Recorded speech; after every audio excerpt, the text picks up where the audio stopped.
প্রথম আল্লাহ সৃষ্টি করেছেন কি? আল্লাহর কথার কোনো গোয়া মাথা আমি কিছুই পাই না।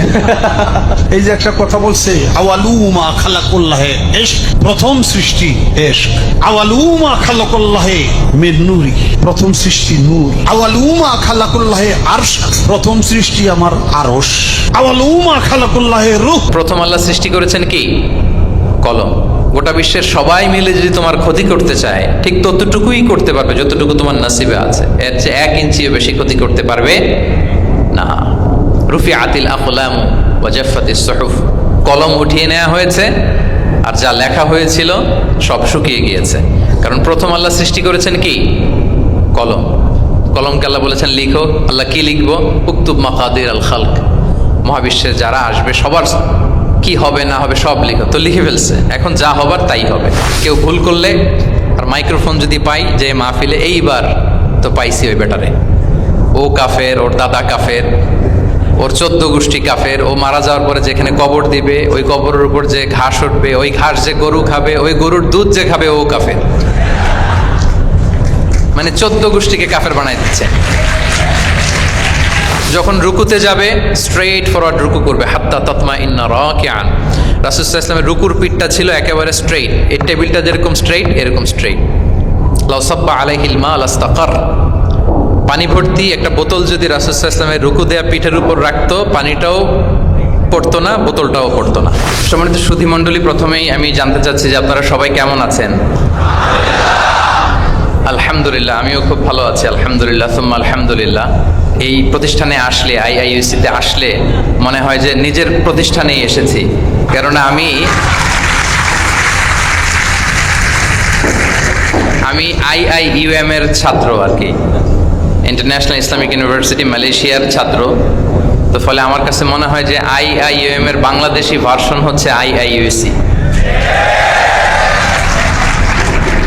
এবং আইআইইউএম থেকে আমরা যারা পড়াশোনা করেছি, আমাদের সমসাময়িক বা আমাদের সিনিয়র্স, আমাদের অনেক ভাইরা এখানে সম্মানিত শিক্ষক হিসেবে কর্মরত আছেন। আমি ব্যাচেলর করেছি আল আজহার ইউনিভার্সিটিতে, সেখানকারও আমাদের অনেক সিনিয়র ভাইরা এখানে কর্মরত আছেন আলহামদুলিল্লাহ। তো নানা দিক থেকে নানাভাবে আইএসসির সাথে আমরা কানেক্টেড।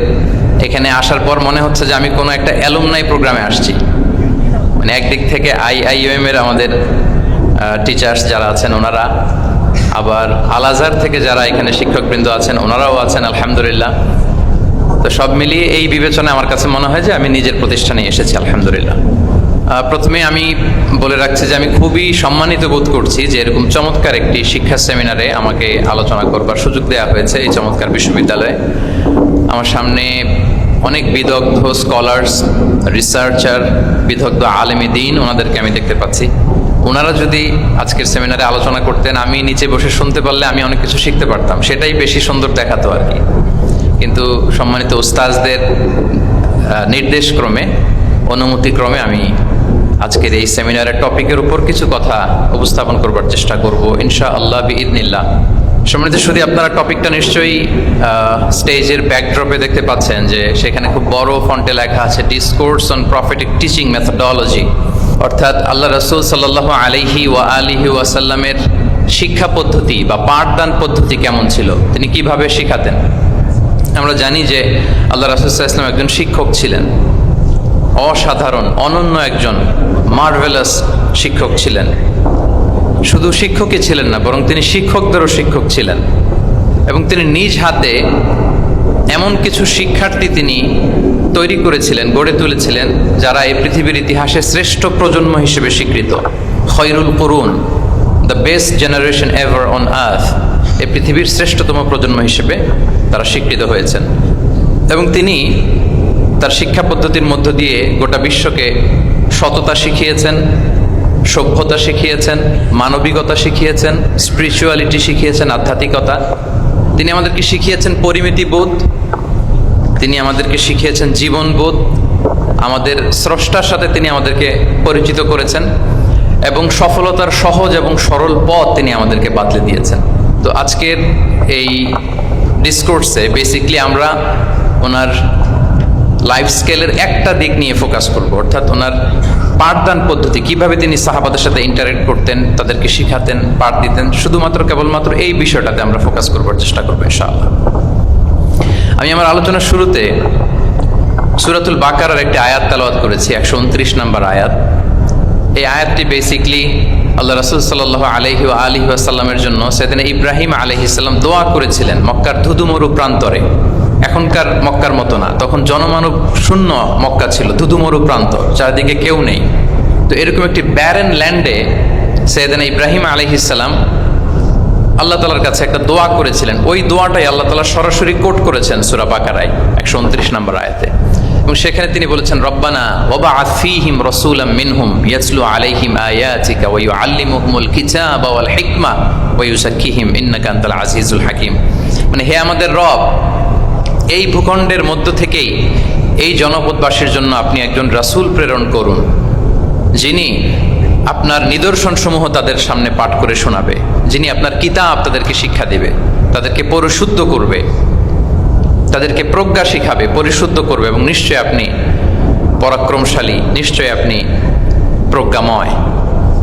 এই দোয়াটি ছিল সাইয়েদনা ইব্রাহিম আলাইহিস সালামের, এবং রাসূল সাল্লাল্লাহু আলাইহি ওয়াসাল্লাম আগমনের প্রায় 2500 বছর আগে ইব্রাহিম আলাইহিস সালাম এই দোয়াটি করেছিলেন। 2500 বছর আগে, যখন কেউ ছিল না মক্কায়। মক্কা ওয়াজ এ টোটালি ব্যারন ল্যান্ড, কোনো গাছপালা ছিল না, কিছু ছিল না। সেই দোয়া আল্লাহ তাআলা কবুল করেছিলেন, এবং এই দোয়ায় বেসিকলি তিনি আখিরি নবীর জন্য 4টা ফিচার কামনা করেছেন, যে আল্লাহ এই 4টা ফিচার দিয়ে আপনি নবী পাঠাবেন। এর মধ্যে একটা ছিল ওয়া ইউআল্লিমুহুমুল কিতাব, যে এমন নবী যেন হয় তিনি এই জনপদের লোকদেরকে কিতাব শিখাবে। কি শিখাবে? কিতাব। ওয়া ইউআল্লিমুহুমুল কিতাব, তার মানে রাসূল সাল্লাল্লাহু আলাইহি ওয়াসাল্লাম তিনি যে শিক্ষক হয়ে আসবেন, তিনি যে আল্লাহর কিতাব পৃথিবীবাসীকে শোনাবেন, তেলাওয়াত করে শোনাবেন, শেখাবেন, এই দোয়া রাসূল সাল্লাল্লাহু আলাইহি ওয়াসাল্লাম আগমনের 2500 বছর আগে সাইয়েদনা ইব্রাহিম আলাইহিস সালাম করেছিলেন। এবং রাসূল সাল্লাল্লাহু আলাইহি ওয়াসাল্লাম নিজেও বিভিন্ন হাদিসে ঘোষণা করেছেন যে আমি শিক্ষক হিসেবে প্রেরিত হয়েছি। ওয়া ইন্নামা বুইসতু মুআল্লিমান, আমি এই পৃথিবীতে শিক্ষক হিসেবে এসেছি। রাসূল সাল্লাল্লাহু আলাইহি ওয়াসাল্লাম দুইটা গ্রুপ দেখলেন মসজিদে, এক গ্রুপ তারা জিকির আজকার করে, আরেক গ্রুপ তারা রিসার্চ করে, গবেষণা করে। রাসূল সাল্লাল্লাহু আলাইহি ওয়াসাল্লাম বললেন দুই দলই ভালো কাজ করতেছে, কিন্তু রাসূল সাল্লাল্লাহু আলাইহি ওয়াসাল্লাম যারা গবেষণা করতেছে, পড়াশোনা করতেছে, ফিকহ নিয়ে আলোচনা করতেছে, তাদের সাথে যেয়ে বসে গেলেন। আর তিনি বললেন ওয়া ইন্নামা বুইসতু মুআল্লিমান, আমি এই গ্রুপকে প্রায়োরিটি দিয়েছি কারণ আমি নিজেই শিক্ষক হিসেবে প্রেরিত হয়েছি। তারা অজ্ঞদেরকে শিক্ষা দিচ্ছে, জাহেলদেরকে, যারা কিছু জানে না, জ্ঞানের ছোঁয়া যাদের মধ্যে লাগেনি, এই গ্রুপ তাদেরকে এনলাইটেন করছে, আলোকিত করছে, ফলে আমি তাদেরকে প্রায়োরিটি দিলাম, তাদের সাথে বসে গেলাম। ওয়া ইন্নামা বুইসতু মুআল্লিমান, কারণ আমি পৃথিবীতে শিক্ষক হিসেবে প্রেরিত হয়েছি। তাহলে ইব্রাহিম আলাইহিস সালামের দোয়ার ফসল তিনি, হি কেম এজ এ টিচার, কারণ ইব্রাহিম আলাইহিস সালাম দোয়া করেছিলেন আল্লাহ এমন নবী পাঠাবেন যিনি ইউআল্লিমুহুমুল কিতাব, এই জনপদের লোকদেরকে কিতাব শিখাবে। এবং রাসূল সাল্লাল্লাহু আলাইহি ওয়াসাল্লাম নিজেও বলেছেন আমি শিক্ষক হিসেবে প্রেরিত হয়েছি। এবং জ্ঞানার্জনকে রাসূল সাল্লাল্লাহু আলাইহি ওয়াসাল্লাম বাধ্যতামূলক করেছেন, ম্যান্ডেটরি ফর অল, এবং জ্ঞান যে সবাই অর্জন করবে এটা তিনি বলেছেন, এটা সবার জন্য অবধারিত, শিক্ষার জন্য, এটা মানুষের মৌলিক অধিকার। তিনি বলেছেন তলাবুল ইলমি ফারিদাতুন আলা কুল্লি মুসলিম, পৃথিবীর প্রতিটি মুসলমানের জন্য জ্ঞান অর্জন এটা ফারিদা, আবশ্যক, ম্যান্ডেটরি, এটা অপশনাল না, এটা কম্পালসারি। এবং নারী পুরুষ নির্বিশেষে সবার জন্য, এমন না যে শুধু পুরুষদের জন্য। রাসূল সাল্লাল্লাহু আলাইহি ওয়াসাল্লাম বলেছেন আলা কুল্লি মুসলিম, প্রতিটি মুসলিমের জন্য জ্ঞানার্জন এটা আবশ্যক। আলহামদুলিল্লাহ আমাদের অনেক বোনেরাও আজকের হল রুমে এসছে, এবং রাসূল সাল্লাল্লাহু আলাইহি ওয়াসাল্লাম একটা স্পেশাল ডে নির্ধারণ করেছিলেন, special day for teaching women, মদিনার নারীদেরকে পাঠদানের জন্য, শেখানোর জন্য তিনি একটা স্পেশাল ডে নির্ধারণ করেছিলেন, এবং নারীদের আগ্রহের কারণেই তিনি সেটা করেছিলেন। তারা একবার এসে রাসূল সাল্লাল্লাহু আলাইহি ওয়াসাল্লামকে বললেন যে গলাবানা আলাইকা রিজাল ফাজআলনা ইয়াওমান মিন নাফসিক, হে নবী আমাদের মনে হচ্ছে পুরুষরা বেশি প্রায়োরিটি পেয়ে যায়, আপনি আমাদের জন্য স্পেশাল একটা ডে নির্ধারণ করেন, একটা দিন, যেদিন এসে আমরা আপনার কাছ থেকে অনেক কিছু শিখবো, জানবো। ফাওয়াআদাহুন্না ইয়াওমান লাকিয়াহুন্না ফীহি ফাওয়াআদাহুন, রাসূল সাল্লাল্লাহু আলাইহি ওয়াসাল্লাম তাদের এই আবেদনের প্রেক্ষিতে মদিনার নারীদের জন্য একটা special day for teaching women, মদিনার যে কমিউনিটিতে নারীরা ছিল তাদের জন্য রাসূল সাল্লাল্লাহু আলাইহি ওয়াসাল্লাম স্পেশাল একটা ডে নির্ধারণ করেছিলেন। এবং সেদিন পুরুষ সাহাবীদেরকে গুরুত্ব না দিয়ে তিনি শুধু নারীদের, বোনদের কোশ্চেন নিতেন, তাদেরকে তিনি পাঠদান করতেন, শিক্ষাদান করতেন। এবং জ্ঞানার্জনকে, জ্ঞানের আলোকে ছড়িয়ে দেওয়াটা, এটা ছিল রাসূল সাল্লাল্লাহু আলাইহি ওয়াসাল্লামের মূলত মিশন। জ্ঞানের আলোকে তিনি বিশ্বময় ছড়িয়ে দিতে বলেছেন। নলেজ হ্যাজ নো বাউন্ডারিজ, এটার কোনো বাউন্ডারি থাকবে না, গোটা বিশ্বের জন্য আমরা জ্ঞানকে ছড়িয়ে দেই, এটার ব্যাপারে তিনি আমাদেরকে উদ্বুদ্ধ করেছেন। তিনি বলেছেন বাল্লিগু আন্নি ওয়ালাউ আয়া, আমার পক্ষ থেকে একটি কথা, একটি বাণী, একটি আয়াত হলেও তোমরা পৌঁছে দাও। তাহলে তিনি আমাদেরকে জ্ঞানের এই আলো বিশ্বময় ছড়িয়ে দিতে উদ্বুদ্ধ করেছেন। এবং জ্ঞান লুকানোকে তিনি মহাপাপ বলেছেন। আপনার কাছে যদি নলেজ থাকে, সেই নলেজের ব্যাপারে যদি আপনাকে জিজ্ঞেস করা হয়, আপনি যদি এটা শেয়ার না করেন, তাহলে আপনি মহাপাপ করলেন। এটাকে আল্লাহ রাসূল সাল্লাল্লাহু আলাইহি ওয়া আলিহি ওয়াসাল্লাম জ্ঞান লুকানোকে মহাপাপ বলেছেন। তিনি বলেছেন মান সুইলা আন ইলমিন ফাকাতামাহু আলজামাহু আল্লাহু ইয়াউমাল কিয়ামাতি বিলিজামিন মিনান নার। কাউকে কোনো বিষয়ে জ্ঞানের ব্যাপারে জিজ্ঞেস করা হলো, আর সে যদি সেটাকে গোপন করে, কিয়ামতের দিন তাকে আগুনের লাগাম দিয়ে বাঁধা হবে। ওয়াল ইয়াযু বিল্লাহ। তাহলে জ্ঞানকে ছড়িয়ে দিতে বলেছেন তিনি বিশ্বময়, জ্ঞানকে গোপন করতে তিনি বারণ করেছেন, নিষেধ করেছেন। আমরা যদি দেখি যে আল্লাহ রাসূল সাল্লাল্লাহু আলাইহি ওয়া আলিহি ওয়াসাল্লাম মক্কাতে যখন তিনি ইসলাম প্রচার শুরু করলেন, কোরআনের তালিম যখন তিনি মক্কাতে দিতে শুরু করলেন, তিনি এটাকে প্রাতিষ্ঠানিকভাবেই বেসিকলি শুরু করেছেন। আমরা যেমনি জ্ঞান বিতরণের জন্য প্রাতিষ্ঠানিক অবকাঠামো আমাদের প্রয়োজন হয়, রাসূল সাল্লাল্লাহু আলাইহি ওয়াসাল্লাম সেভাবেই একটা সেন্টার বেস তিনি শুরু করেছিলেন। এবং মক্কায় দারুল আরকাম নামে, আপনারা সবাই যারা রাসূল সাল্লাল্লাহু আলাইহি ওয়াসাল্লামের বায়োগ্রাফি পড়েছেন, ইতিহাস পড়েছেন, দারুল আরকাম থেকে বেসিকলি রাসূল সাল্লাল্লাহু আলাইহি ওয়াসাল্লাম এই জ্ঞান বিতরণ করতেন বা কোরআনের তালিম দিতেন। আরকাম ইবনে আবিল আরকাম একজন তরুণ সাহাবী, মাত্র 16 বছর বয়সে তিনি ইসলাম ধর্ম গ্রহণ করেছিলেন। তার একটা ঘরের একটা বড় অংশ তিনি রাসূল সাল্লাল্লাহু আলাইহি ওয়াসাল্লামের তালিমের জন্য ডেডিকেট করেছিলেন, এবং সেটাই ইসলামের প্রথম বিশ্ববিদ্যালয় হিসেবে স্বীকৃত, দারুল আরকাম। এবং মজার ব্যাপার হচ্ছে, ওনার ঘরটা সিলেক্ট করার পেছনে স্ট্র্যাটেজিক অনেক কারণ ছিল। কারণ সে ছিল বানু মাখজুম গোত্রের, মানে কোরাইশের শত্রু, কোরাইশের রাইভাল ছিল বানি মাখজুম। রাসূল সাল্লাল্লাহু আলাইহি ওয়াসাল্লাম ছিলেন কোন বংশের? বলেন তো সবাই, কোন বংশের? কোরাইশ বংশের। আর আবু জাহাল ছিল কোন বংশের? না, সে বানু মাখজুম থেকে ছিল। So Banu Makhzum was the rival of Quraish. তারা ছিল কোরাইশদের সাথে একটা হাড্ডাহাড্ডি লড়াই, শত্রুর মতো আর কি। তো রাসূল সাল্লাল্লাহু আলাইহি ওয়াসাল্লাম কোরাইশি কারো ঘর বেছে নেন নাই, বরং বানু মাখজুম গোত্রের এক তরুণ আরকাম, তার ঘরটা তিনি বেছে নিয়েছিলেন। এবং স্ট্র্যাটেজিক্যালি এত চমৎকার একটা পজিশনে ছিল, মাত্র 130 মিটার ডিস্টেন্স ছিল কাবা থেকে। কাবা থেকে 130 মিটার দক্ষিণ পূর্বে এই আরকাম রাদিয়াল্লাহু তাআলা আনহুর ঘর ছিল। ফলে এই ঘরে যদি তিনি গ্যাদারিং করেন, কেউ আর সন্দেহ করবে না, যেহেতু এটা বানু মাখজুম গোত্রের একজন যুবকের ঘর। আল্লাহু আকবার। রাসূল সাল্লাল্লাহু আলাইহি ওয়াসাল্লাম এই দারুল আরকামে বসেই বেসিকলি তিনি এই কোরআনের তালিম, এই শিক্ষা, এই পাঠদান মক্কাতে সেন্টার বেস তিনি শুরু করেছিলেন। এবং মদিনায় যদি আমরা দেখি, মদিনা তো মসজিদে নববী নির্মাণের পরপরই মসজিদে নববীর একেবারে পেছন দিকে, এই হল রুমের পেছন দিকে যেরকম একটা জায়গা ছাউনির মতো, মসজিদে নববীর ঠিক পেছনে খেজুরের ডাল দিয়ে, খেজুরের পাতা দিয়ে ছাউনি দিয়ে একটা জায়গা তিনি করেছিলেন, যেটাকে আমরা আহলে সুফার সেন্টার হিসেবে জানি। মদিনায় তিনি সুফা ইউনিভার্সিটি প্রতিষ্ঠা করেছিলেন। তাহলে মক্কায় তিনি কোরআনের তালিম দিতেন দারুল আরকাম থেকে, আর মদিনায় যেয়ে তিনি আহলে সুফাদেরকে সেই সুফা এরিয়াতে, সেখানে তিনি কোরআনের তালিম দিতেন। এবং সেখানে প্রায় 400 জন দরিদ্র মুহাজির সাহাবী সেখানে বসে কোরআনের হেফজ করত, রাসূল সাল্লাল্লাহু আলাইহি ওয়াসাল্লামকে বিভিন্ন বিষয়ে জিজ্ঞেস করত।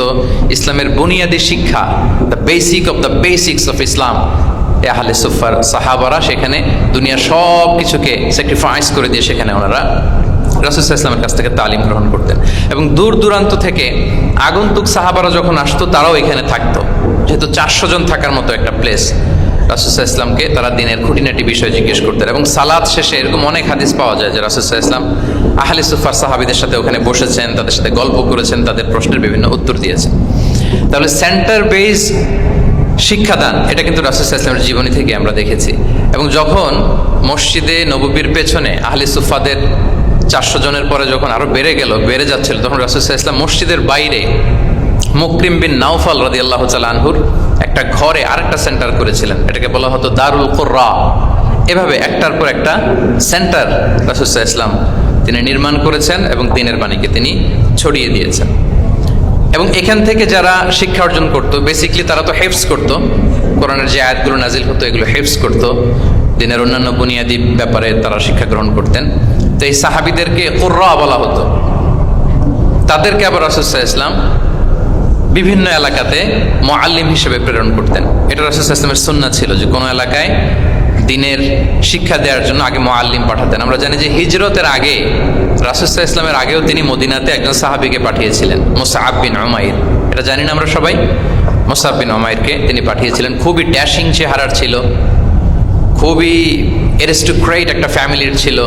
উনি এত চমৎকার পারফিউম ইউজ করতেন, উনি কোনো রাস্তা দিয়ে হেঁটে গেলে সবাই বুঝতো এই রাস্তা দিয়ে কিছুক্ষণ আগে হেঁটে গিয়েছে মুসআব বিন উমাইর। বাংলা একটা কথা আছে, আগে দর্শনদারি পরে গুণ বিচারী, এরকম একটা কথা আছে না? সো মদিনার লোকটা যাতে ইসলামের প্রতি খুব দ্রুত অ্যাট্রাক্টেড হয়, এজন্য তিনি আবু বকর রাদিয়াল্লাহু তাআলা আনহুকে পাঠাননি, ওমর ফারুককে পাঠাননি, বরং মুসআব বিন উমাইর রাদিয়াল্লাহু তাআলা আনহুকে মুআল্লিম হিসেবে, he was the first ambassador of Islam, প্রথম অ্যাম্বাসেডর হিসেবে তিনি মদিনায় গিয়েছিলেন। এবং মদিনাতে আহলে সুফার মধ্য থেকে যারা অগ্রগামী ছিল, দারুল কুররা থেকে যারা অগ্রগামী ছিল, তাদেরকে আল্লাহ রাসূল সাল্লাল্লাহু আলাইহি ওয়া আলিহি ওয়াসাল্লাম জ্ঞান বিতরণের জন্য, কোরআন শেখানোর জন্য বিভিন্ন জায়গায় পাঠাতেন। আপনারা উহুদের যুদ্ধের পরপরই বীরে মাউনার ঘটনা শুনে থাকবেন। সেখানে রাসূল সাল্লাল্লাহু আলাইহি ওয়াসাল্লাম ৭০ জন হাফেজ সাহাবী, মানে ওই সময় পর্যন্ত যতটুকু কোরআনের আয়াত নাজিল হয়েছিল এগুলো যারা মুখস্থ করে ফেলেছিলেন, এরকম ৭০ জন সাহাবীকে একটা এরিয়াতে তিনি পাঠিয়েছিলেন। এবং এটা আসলে বিট্রে করেছিল তারা বলেছিল যে আমরা তাদেরকে নিয়ে যাব আমাদের এলাকায়, তারা দিন পৌঁছাবে। কিন্তু এই ৭০ জন সাহাবীকে বিট্রে করে তারা হত্যা করেছিল, ওনারা শাহীদ হয়েছিলেন। এবং এতে রাসূল সাল্লাল্লাহু আলাইহি ওয়াসাল্লাম অনেক কষ্ট পেয়েছিলেন। যে সমস্ত গোত্র এই কাজের সাথে জড়িত ছিল, টানা ১ মাস তাদের বিরুদ্ধে রাসূল সাল্লাল্লাহু আলাইহি ওয়াসাল্লাম বদদোয়া করেছেন, কুনুতে নাজিলা করেছেন ফজরের সালাতের পরে। তাহলে এই যে ন্যারেশনগুলো, বর্ণনাগুলো আমি কেন উপস্থাপন করছি আপনাদের সামনে, এটা বোঝানোর জন্য যেটার পরম্পরাটা কিরকম, রাসূল সাল্লাল্লাহু আলাইহি ওয়াসাল্লাম কিভাবে কোন সেন্টার থেকে শুরু করলেন, তারপরে কিভাবে এটার ডেভেলপমেন্ট হচ্ছিল, তারপরে কিভাবে এটা আগাতে লাগলো। তাহলে রাসূল সাল্লাল্লাহু আলাইহি ওয়াসাল্লাম বিভিন্ন জায়গায় যে মুআল্লিম পাঠাতেন, এটার রেফারেন্স আমরা পেলাম যে তিনি তো এখানে শেখাচ্ছেন, যখন অনেক বেড়ে গেল, চাহিদা বাইরে অনেক বেশি, তিনি এখান থেকে ছাত্রদেরকে, সাহাবাদেরকে বিভিন্ন জায়গায় মুআল্লিম হিসেবে প্রেরণ করতেন। এবং শিক্ষার বিনিময়ে তিনি বদরের যে বন্দীরা ছিল তাদের মুক্তিপণের অ্যানাউন্সমেন্ট করেছেন, র্যানসম, এটা আপনারা জানেন। আমি একটু কুইজ নিয়ে নিই আপনাদের। বলেন, বদরে মুসলমানদের পক্ষ থেকে শহীদ হয়েছিল কয়জন? কতজন? 14 জন, মাশাআল্লাহ। আর কুরাইশদের পক্ষ থেকে 70 জন। বন্দী হয়েছিল কয়জন দেখি? হ্যাঁ, 70 জন তারা নিহত হয়েছিল আর 70 জন বন্দী হয়েছিল। তো বদরের যুদ্ধে এই 70 জন যারা কুরাইশদের মধ্যে থেকে বন্দী হয়েছিল, তাদের মুক্তিপণ হিসেবে ফিদিয়া, র্যানসম হিসেবে রাসূল সাল্লাল্লাহু আলাইহি ওয়াসাল্লাম 4000 দিরহামের অ্যানাউন্সমেন্ট করেছেন। মানে দিরহাম মানে হচ্ছে সিলভার কয়েন আর কি। তৎকালীন সময় দিনার হচ্ছে গোল্ড কয়েন আর দিরহাম মানে সিলভার কয়েন। তো রাসূল সাল্লাল্লাহু আলাইহি ওয়াসাল্লাম 4000 সিলভার কয়েনের ঘোষণা করেছেন যে তোমরা যদি মুক্তি পেতে চাও তাহলে 4000 রৌপ্য মুদ্রা দিয়ে, সিলভার কয়েন দিয়ে তারপরে তোমরা মুক্তি পেতে হবে। তখন তিনি অ্যানাউন্স করলেন যে কারো যদি এই সামর্থ্য না থাকে যে 4000 স্বর্ণ মুদ্রা দিয়ে তোমরা র্যানসম আদায় করতে পারবো না, তাহলে এই লোকদের মধ্য থেকে যারা লিখতে পড়তে জানে তারা যদি মদিনার 10 জন শিশুকে লেখাপড়া শিখিয়ে দেয় তাহলে এটা তাদের মুক্তিপণ হয়ে যাবে। আল্লাহু আকবার। তাহলে শিক্ষাটাকে রাসূল সাল্লাল্লাহু আলাইহি ওয়াসাল্লাম কিভাবে দেখতেন, এটাকে কতটা গুরুত্ব দিতেন। তখন কিন্তু মুসলমানদের আর্থিকভাবে খুব কঠিন অবস্থা যাচ্ছিল, তারপরে তিনি ঘোষণা করেছেন যাদের সামর্থ্য নাই তারা যদি লিখতে পড়তে জানে, মদিনার 10 জন ছেলে মেয়েকে তারা যদি লেখাপড়া শিখিয়ে দিতে পারে, এটা তাদের মুক্তিপণ হিসেবে কনসিডার করা হবে। আল্লাহু আকবার। তাহলে সম্মানিত সুধী, আমরা সেই ইব্রাহিম আলাইহিস সালাতু ওয়াস সালামের দোয়া থেকে শুরু করে বদরের যুদ্ধ পর্যন্ত চলে আসলাম। এখন আমি মূল আলোচনায় চলে যাই যে রাসূল সাল্লাল্লাহু আলাইহি ওয়াসাল্লাম সাহাবাদেরকে যে তিনি শেখাতেন, ওনার পাঠদান পদ্ধতি কেমন ছিল। প্রথম কথা হচ্ছে রাসূল সাল্লাল্লাহু আলাইহি ওয়াসাল্লাম পিতৃ স্নেহে সাহাবাদেরকে শিক্ষা দিতেন, as like a father teaching his child, teaching his son or daughter। পরম মমতায়, বাবা যেমনি তার সন্তানকে পরম যত্নে, পরম আদরে, পরম মমতায় শেখায়, ভুল ধরিয়ে দেয়, সংশোধন করে দেয়, আল্লাহ রাসূল সাল্লাল্লাহু আলাইহি ওয়া আলিহি ওয়াসাল্লাম সন্তানকে যেমনি বাবা পরম মমতায় আদর করে শেখায়, ঠিক সেভাবে শেখাতেন। এবং তিনি বলেছেন যে ইন্নামা আনা লাকুম বিমানজিলাতিল ওয়ালিদি উআল্লিমুকুম, নিশ্চয় আমি তোমাদের বাবার মতো, বাবা যেমনি ছেলে মেয়েদেরকে শেখায়। এবং এই হাদিসে এসছে যে রাসূল সাল্লাল্লাহু আলাইহি ওয়াসাল্লাম তাদেরকে শিখিয়েছেন সাহাবাদেরকে যে ওয়াশরুমে গেলে কিভাবে ক্লিন হইতে হবে, টু দ্য ডাইরেকশন অফ কেবলা বসা যাবে না, কেবলাকে পেছনে রেখে বসা যাবে না, এমনকি ঢিলাগুলো ইউজ করতে হলে ডান হাতে ইউজ করা যাবে না, বাঁ হাতে। তারপর এটা বেজোর হইতে হবে, এরকম ধরে ধরে উম্মাকে শিখিয়েছেন। নারীদের মেনস্ট্রুয়েশনাল পিরিয়ডের ব্যাপারে বিধানগুলো শিখিয়েছেন। স্বামী স্ত্রীর অন্তরঙ্গ মুহূর্তের ব্যাপারে মাসআলা কি, ব্যাপারগুলো কি, লিগ্যাল অপিনিয়ন কি, ধরে ধরে বাবা মা যেমনি ছেলে মেয়েদেরকে ধরে ধরে শিখিয়ে দেয় যে এইভাবে this is good and this is bad, dos and don'ts যেমনি মা বাবা শেখায়, আল্লাহ রাসূল সাল্লাল্লাহু আলাইহি ওয়াসাল্লাম বলেন ইন্নামা আনা লাকুম বিমানজিলাতিল ওয়ালিদি ওয়া আল্লিমুকুম, আমি তোমাদের বাবার মতো, বাবা যেমনি শেখায় পরম মমতায়, এভাবে আমি তোমাদেরকে শিক্ষা দিই। এবং রাসূল সাল্লাল্লাহু আলাইহি ওয়াসাল্লাম খুব সহজ করে উপস্থাপন করতেন, কোনো কিছুকে জটিল করতেন না। এটা কিন্তু একজন আদর্শ শিক্ষকের বৈশিষ্ট্য, মানে as easier as you can, যত সহজ করে আপনি আপনার প্রেজেন্টেশনটা করতে পারবেন তত বেশি আপনার শিক্ষার্থীরা আপনার কাছ থেকে ওই মেসেজ, ওই শিক্ষা, সেটা ওই বার্তাটা তারা গ্রহণ করতে পারবে। এবং সহিহ মুসলিমের হাদিস, আল্লাহ রাসূল সাল্লাল্লাহু আলাইহি ওয়াসাল্লাম তিনি বলেন ইন্নাল্লাহা লাম ইয়াবআসনি মুআন্নিতান ওয়ালা মুতাআন্নিতান ওয়ালাকিন বাআসানি মুআল্লিমান মুয়াসসিরান। আল্লাহু আকবার। আল্লাহ তাআলা আমাকে কঠোরতা আরোপকারী, জটিলকারী করে প্রেরণ করেননি, বরং সহজভাবে, সহজ পন্থায় শিক্ষাদানকারী শিক্ষক হিসেবে প্রেরণ করেছেন। লিটারেলি তিনি মুয়াসসিরান শব্দটা ব্যবহার করেছেন। যেহেতু এখানে ইসলামিক স্টাডিজ, কোরআন, হাদিস যে ডিপার্টমেন্টের শিক্ষার্থী বন্ধুরা আপনারা যারা আছেন, আপনারা শব্দের অর্থটা লিটারেলি বুঝতে পারতেছেন যে তিনি বলেছেন মুআল্লিমান মুয়াসসিরান, আমি সহজপন্থী শিক্ষক হিসেবে প্রেরিত হয়েছি। কোনো জিনিসকে কঠোরতা আরোপ করার জন্য, কঠিন করে প্রেজেন্ট করার জন্য আল্লাহ আমাকে পাঠাননি। রাসূল সাল্লাল্লাহু আলাইহি ওয়াসাল্লাম use to make things easy and easy, খুব সহজ করে উপস্থাপন করতেন। এবং রাসূল সাল্লাল্লাহু আলাইহি ওয়াসাল্লামের শিক্ষাদান পদ্ধতি ছিল অপটিমিস্টিক, আশাব্যঞ্জক, আশাবাদী।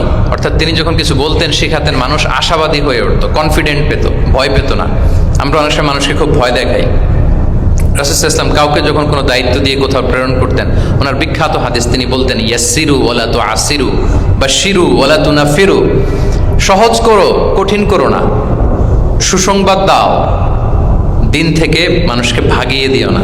মানে আমাদের প্রেজেন্টেশন যেন এমন না হয় যে আমাদের কথা শুনে মানুষ ভাগে, কাছে কাছে আসে না, বরং এমনভাবে প্রেজেন্টেশন করো যাতে মানুষ কাছে আসে, কমফোর্ট ফিল করে, ওইটাকে রিসিভ করে এবং জীবনের সাথে সে অ্যাডজাস্ট করতে পারে। এবং তিনি যখন বুঝাতেন, সাহাবাদেরকে যখন কোনো জিনিস বুঝাতেন, খুব ধীরস্থিরভাবে কথা বলতেন। কখনো কথা বলার ক্ষেত্রে রাশিং করতেন না, তাড়াহুড়ো করতেন না, নেভার এভার। এবং অনেক সাহাবারা খুব দ্রুত হাদিস বর্ণনা করলে আম্মা জান আয়েশা রাদিয়াল্লাহু তাআলা আনহা এটা অপছন্দ করতেন। বিশেষ করে আবু হুরায়রা রাদিয়াল্লাহু তাআলা আনহুর ব্যাপারে তিনি অবজেকশন দিয়েছিলেন যে তুমি যেভাবে বলো, নবী সাল্লাল্লাহু আলাইহি ওয়াসাল্লাম কিন্তু এত দ্রুত বলতেন না, তুমি যেমনি গড়গড় করে বর্ণনা করো, আল্লাহ রাসূল সাল্লাল্লাহু আলাইহি ওয়াসাল্লাম এত দ্রুত বর্ণনা করতেন না। লাম ইয়াকুন ইয়াসরুদুল হাদিসা কাসারদিকুম কানা ইউহাদ্দিসু হাদিসান লাউ আদ্দাহুল আদুলা আহসাহু, এমন ভাবে প্রিয় নবী কথা বলতেন যে কেউ যদি চাইতো তিনি এই কথার মধ্যে কয়টা বাক্য বলেছেন, কয়টা শব্দ বলেছেন, চাইলে হাতে গুনে ফেলতে পারত। এত প্রেসাইজ এন্ড ক্লিয়ার ছিল। তিনি কয়টা বাক্য বললেন এই বক্তব্যে, কয়টা শব্দ বললেন, এটাও গুনে ফেলা যেত। আল্লাহু আকবার। কানা ইয়াতাকাল্লামু বিকালামিন বাইনাহু ফাসলুন ইয়াহফাযুহু মান জালাসা ইলাইহি, এবং কথা বলতে বলতে মাঝখানে পজ দিতেন, মানে একটু থামতেন, ফলে যারা শুনতো তারা একেবারে মুখস্থই করে ফেলতে পারত। আল্লাহু আকবার। এটা কিন্তু একজন আদর্শ শিক্ষকের বৈশিষ্ট্য যে যখন আমরা ক্লাস নিব, যখন আমরা বোঝাবো, খুব ধীরস্থিরভাবে আমি কথা বলবো, মাঝে মাঝে পজ দিব। রাসূল সাল্লাল্লাহু আলাইহি ওয়াসাল্লাম পজ দিতেন, থামতেন, যাতে ছাত্ররা নিতে পারে। সব শিক্ষার্থীদের এক ধরনের ক্যাপাসিটি না, ক্যাপাসিটি ইস্যু নিয়ে আমি সামনে কথা বলতেছি ইনশাআল্লাহ। তো তাহলে এইভাবে তিনি বেসিকলি তালিম দিতেন বা প্রেজেন্ট করতেন। আচ্ছা, শিক্ষা দেওয়ার ক্ষেত্রে দুইটা ধরন ছিল রাসূল সাল্লাল্লাহু আলাইহি ওয়াসাল্লামের। কখনো হয়তো ওয়ান অন ওয়ান মিটিং, একজন সাহাবীকে টার্গেট করে তাকে কিছু শেখাচ্ছেন, জানাচ্ছেন বা বলছেন। আবার কখনো একজন না, একাধিক সাহাবী বা অনেক সাহাবীদেরকে, অনেক মানুষকে তিনি অ্যাড্রেস করছেন। তাহলে এই দুইভাবে তিনি অ্যাড্রেস করতেন। এক নাম্বার হচ্ছে প্রাইভেট লার্নিং সেশন, আর একটা হচ্ছে পাবলিক লার্নিং সেশন। দুইটাই রাসূল সাল্লাল্লাহু আলাইহি ওয়াসাল্লামের সিরা যদি আপনি স্ক্যানিং করেন আপনি পাবেন। প্রাইভেটলি এরকম অনেক হাদিস পাওয়া যায় যে হাদিসগুলোতে দেখা যায় যে রাসূল সাল্লাল্লাহু আলাইহি ওয়াসাল্লাম ওয়ান অন ওয়ান মিটিং করেছেন, শুধু একজনকে কিছু শেখাচ্ছেন। এটা স্পেশালি হতো যখন তিনি কারোর সাথে রাইড শেয়ার করতেন। রাইট অর্থাৎ তিনি উটে ছিলেন, উটের পেছনে আরেকজন সাহাবী বসা, তিনি গাধার উপরে বসা, পেছনে আরেক সাহাবী বসা, তিনি খচ্চরের উপর বসা, আরেক সাহাবী বসা। যখন তিনি রাইড শেয়ার করতেন, এরকম ভুরি ভুরি হাদিস আপনারা পাবেন যে মুআয ইবনে জাবাল বলতেছে যে কুনতু রদিফা রাসূলিল্লাহ, কুনতু খালফা রাসূলিল্লাহ। আমরা একবার আল্লাহ রাসূল সাল্লাল্লাহু আলাইহি ওয়াসাল্লামের সাথে আমি একবার ওটের পেছনে বসা ছিলাম। আব্দুল ইবনে আব্বাস বলতেছেন আমি ওটের পেছনে বসা ছিলাম। ফদল ইবনে আব্বাস বলতেছেন আমি একবার একটা খচ্চরের পেছনে বসা ছিলাম। when he was sharing his riding যখন শেয়ার করতেন, ওই মুহূর্তগুলোতে এমন চমৎকার চমৎকার কিছু বার্তা রাসূল সাল্লাল্লাহু আলাইহি ওয়াসাল্লাম ওই সাহাবীদেরকে দিয়েছেন, যেগুলো আমরা হাদিস গ্রন্থগুলোতে পড়ে অবাক হয়ে যাই। তাহলে এক নাম্বার হচ্ছে private learning session, one on one meeting, যেটা one to one conversation, very interactive. এটা অন্য কেউ নাই, একজন সাহাবীকে কিছু বলছেন, একজনের সাথে বসা।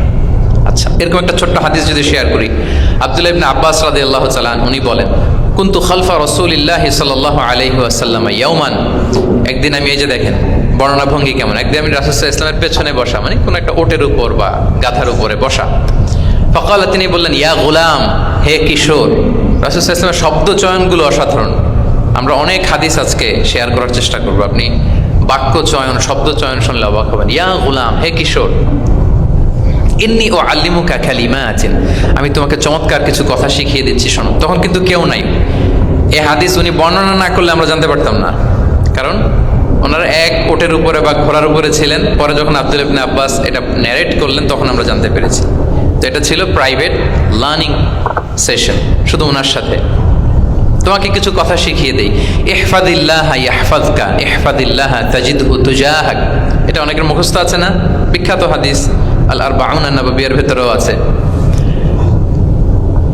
তুমি আল্লাহর বিধানগুলোকে সংরক্ষণ করো, রক্ষণাবেক্ষণ করো, টেক কেয়ার করো, আল্লাহ তোমার টেক কেয়ার করবেন। তুমি আল্লাহর বিধান টেক কেয়ার করো, আল্লাহ তোমার পাশে থাকবেন। ইদা সাআলতা ফাসআলিল্লাহ, হে আব্দুল্লাহ, যখন চাইবে আল্লাহর কাছে চাইবে, যখন ফরিয়াদের হাত তুলবে কেবলমাত্র আল্লাহর কাছেই তুলবে। ওয়া ইদা ইসতাআনতা ফাসতাঈন বিল্লাহ, যখন সাহায্য চাইবে কেবল আল্লাহর কাছেই সাহায্য চেয়েও। ওয়া'লাম আন্নাল উম্মাতা লাউ ইজতামাআত আলা আন ইয়ানফাউকা বিশাইইন লাম ইয়ানফাউকা ইল্লা বিশাইইন ক্বাদ কাতাবাহু আল্লাহু লাক। গোটা বিশ্বের সবাই মিলে যদি তোমার কোনো উপকার করতে চায়, তাহলে ততটুকুই করতে পারবে যতটুকু আল্লাহ তোমার ভাগ্যে রেখেছে। আল্লাহ যতটুকু উপকার তোমার ভাগ্যে রেখেছে ততটুকুই হবে। ওয়া ইন ইজতামাউ আলা আন ইয়াদুররুকা বিশাইইন লাম ইয়াদুররুকা ইল্লা বিশাইইন ক্বাদ কাতাবাহু আল্লাহু আলাইক।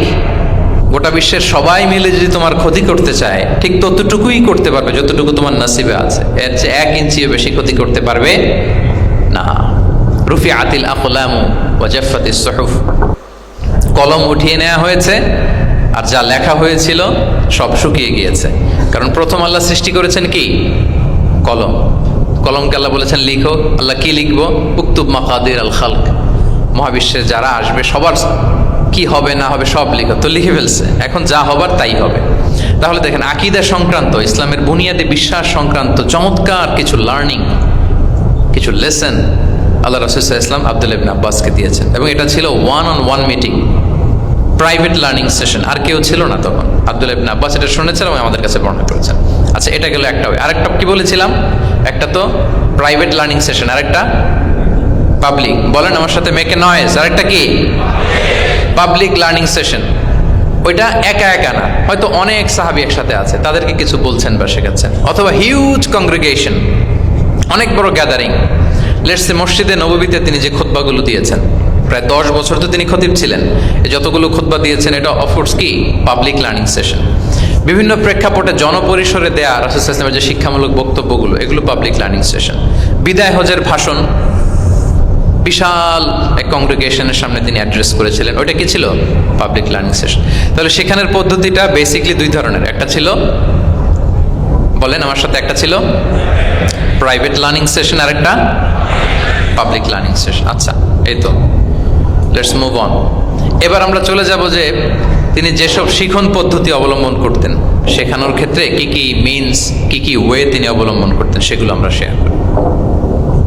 অনেকগুলো মিনস তিনি ইউজ করতেন, অনেকভাবে তিনি পাঠদান করতেন, সাহাবাদেরকে শিক্ষা দিতেন। এর মধ্যে অন্যতম একটা মাধ্যম হচ্ছে তিনি সাহাবাদেরকে কোশ্চেন করতেন। কোশ্চেন করে সঠিক উত্তর পেলে তিনি উৎসাহ দিতেন খুব। মনে রাখতে হবে, রাসূল সাল্লাল্লাহু আলাইহি ওয়াসাল্লামের শিক্ষাটা বেসিকলি ছিল Q&A বেসড। সামনে আমরা ইন ডেপথ যখন আরো ঢুকবো, basically oral based, oral session ছিল, মুখে মুখে। কারণ আমাদের মতো তো এত কাগজ কলম ছিল না। এখন যেমনি আপনাদেরকে হোমওয়ার্ক দেয়, অ্যাসাইনমেন্ট দেয়, এগুলো ছিল নাকি তখন? রাসূল সাল্লাল্লাহু আলাইহি ওয়াসাল্লামের সময় অ্যাসাইনমেন্ট দেওয়ার রীতি ছিল বলেন? আপনাদের অ্যাসাইনমেন্ট দেয় স্যাররা? হ্যাঁ, সবাইকে দেয়? ভাল লাগে অ্যাসাইনমেন্ট করতে? ভাল লাগে না? আচ্ছা, ভাল লাগে কার কার দেখি হাত তোলেন। সর্বনাশ, মাত্র 3-4 জন হাত তুলে বলতেছে যে ভাল লাগে এদের। যে ভাল লাগে না কার কার দেখি। ইয়া আল্লাহ, আল্লাহ তাআলা হেদায়েত দান করুক আমাদেরকে। আচ্ছা, এবার 2বারের 1বারও যারা হাত তোলেন নাই তারা হাত তোলেন। একদল আছে খুব চালাক, ভাবে যে কোন দলে কখন হাত তুলে আবার কোন বিপদে পড়ি। তো এই যে এখন স্যাররা হোমওয়ার্ক দেন, কাজ দেন, অ্যাসাইনমেন্ট দেন, এটা তো ওই সময় ছিল না। ফলে এটা রাসূল সাল্লাল্লাহু আলাইহি ওয়াসাল্লামের পাঠদান পদ্ধতিটা বেসিকলি ছিল Q&A বেসড, প্রশ্নোত্তর পর্ব। সাহাবারা জিজ্ঞেস করতেন, না জানলে রাসূল সাল্লাল্লাহু আলাইহি ওয়াসাল্লাম আবার জিজ্ঞেস করতেন, দেখি ওরা জানে কিনা। এরকম অনেকভাবে তিনি শেখাতেন। আমরা সামনের দিকে আরো দেখব। তো রাসূল সাল্লাল্লাহু আলাইহি ওয়াসাল্লাম সাহাবাদেরকে প্রশ্ন ছুড়তেন, তিনি ট্রাই করতেন, দেখতেন যে দেখি ওরা পারে কিনা, ব্যাপারটা জানে কিনা। যদি কেউ সঠিক আনসার দিতে পারতো, রাসূল সাল্লাল্লাহু আলাইহি ওয়াসাল্লাম খুব উৎসাহ দিতেন, তাদেরকে প্রশংসা করতেন এবং উৎসাহ দিতেন। স্যাররা যখন আমাদের ক্লাসে প্রশংসা করে, ভাল লাগে না আমাদের? আমার প্রেজেন্টেশন খুব প্রশংসা করলো, আমার অ্যাসাইনমেন্টের খুব প্রশংসা করলো, আমাকে ইন্সপায়ার করলো, আমি আরো মোটিভেটেড হব না? হয়তো আমরা নাকি হই। তো রাসূল সাল্লাল্লাহু আলাইহি ওয়াসাল্লাম এটাই করতেন। উবাই ইবনে কাআব রাদিয়াল্লাহু তাআলা আনহুকে উনি প্রশ্ন করলেন, আল্লাহ রাসূল সাল্লাল্লাহু আলাইহি ওয়া আলিহি ওয়াসাল্লাম প্রশ্ন করলেন যে, ইয়া আবাল মুনজির, এটা ওনার কুনিয়া, আতাদরি আইয়ু আয়াতিন মিন কিতাবিল্লাহি মাআকা আ'যাম, তুমি কি জানো যে আল্লাহর কিতাবের কোন আয়াতটা সর্বশ্রেষ্ঠ? সর্বশ্রেষ্ঠ আয়াত কোনটা তুমি জানো? তখন উবাই ইবনে কাআব রাদিয়াল্লাহু তাআলা আনহু বললেন যে, আল্লাহু লা ইলাহা ইল্লা হুয়াল হাইয়ুল কাইয়্যুম, মানে আয়াতুল কুরসি। এটা কোন আয়াত? আয়াতুল কুরসি। এটা ফরজ সালাতের পর আমরা সবাই পড়ি তো নাকি? হ্যাঁ, মান কারা আয়াতুল কুরসি দুবরা কুল্লি সালাতিন মাকতুবাতিন লাম ইয়ামনাহু মিন দুখুলিল জান্নাতি ইল্লাল মাউত। ফরজ সালাতের পরে যারা আয়াতুল কুরসি পড়ে, তার জান্নাতে প্রবেশে কোনো বাধা থাকে না, একটা জিনিস ছাড়া, মানে মৃত্যু, মরণ। লোকটা মরে না, তাই জান্নাতে যায় না। মরলেই জান্নাতি। তো হে উবাই, হে ইয়া আবাল মুনজির, তুমি কি জানো কোরআনের সর্বশ্রেষ্ঠ আয়াত কোনটা? তিনি বললেন যে আয়াতুল কুরসি। এটা শুনে রাসূল সাল্লাল্লাহু আলাইহি ওয়াসাল্লাম খুব খুশি হলেন। খুশি হয়ে কি করলেন? ফাদারাবা ফি সাদরি, তিনি বললেন যে তিনি আমার বুকে একটা আলতো চাপড় দিলেন। এটা ভালোবাসার আলতো চাপড়, এরকম উৎসাহ দেওয়ার জন্য যে শাবাশ। আমরা মাঝে পিঠে কাউকে আলতো চাপড় দিয়ে কি বলি? ব্রাভো, শাবাশ, মাশাআল্লাহ, এগুলো বলি না? তো রাসূল সাল্লাল্লাহু আলাইহি ওয়াসাল্লাম বুকে আলতো চাপড় দিয়ে বললেন, ওয়াল্লাহি লিয়াহনিকাল ইলমু আবাল মুনজির, তোমার জ্ঞান কল্যাণময় হোক হে আবাল মুনজির, মোবারক হোক তোমার জন্য তোমার ইলম, may knowledge be present for you, তোমার জ্ঞানটা বরকতময় হোক, কল্যাণময় হোক। তাহলে তিনি যখন সঠিক উত্তর দিতে পারলেন, রাসূল ইসলাম খুশি হয়ে বুকে আলতো চাপড় দিয়ে তার প্রশংসা করলেন, তার জন্য দোয়া করলেন। রাসূল ইসলাম এভাবে উৎসাহ দিতেন। এতে করে কি হয়? শিক্ষার্থীদের কনফিডেন্ট বাড়ে। কি হয়? যে স্যার যখন আমাকে এত কিছু বলতেছে, তাহলে নিশ্চয়ই আমি কিছু একটা ভালো কিছু করছি, আমাকে দিয়ে কিছু একটা হবে। আমাকে দিয়ে, আমরা অনেক সময় ভুল করে বলে ফেলি যে তোকে দিয়ে কিছুই হবে না, বলে ফেলি না?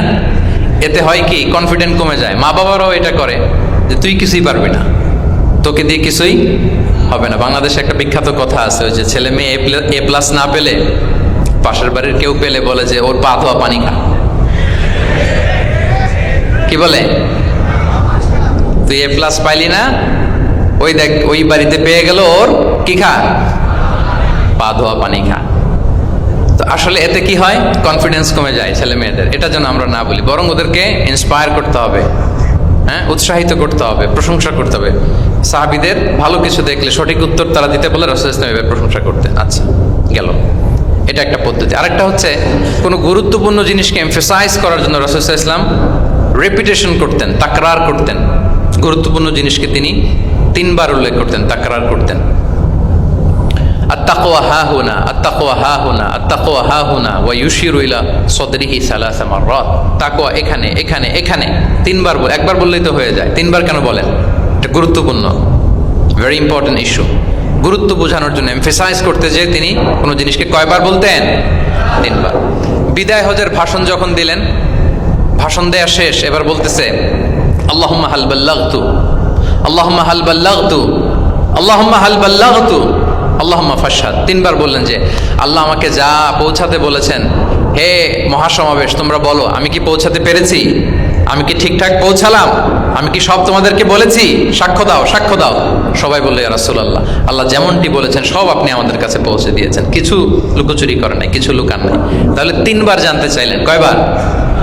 এটা রাসূল সাল্লাল্লাহু আলাইহি ওয়াসাল্লামের একটা গুরুত্বপূর্ণ অভ্যেস ছিল, যে যেটাকে তিনি এমফেসাইজ করতে চাইতেন, যেটা গুরুত্বপূর্ণ কোনো বিষয় এটাকে তিনি রিপিট করতেন বারবার, সাধারণত তিনবার। সাধারণত কয়বার?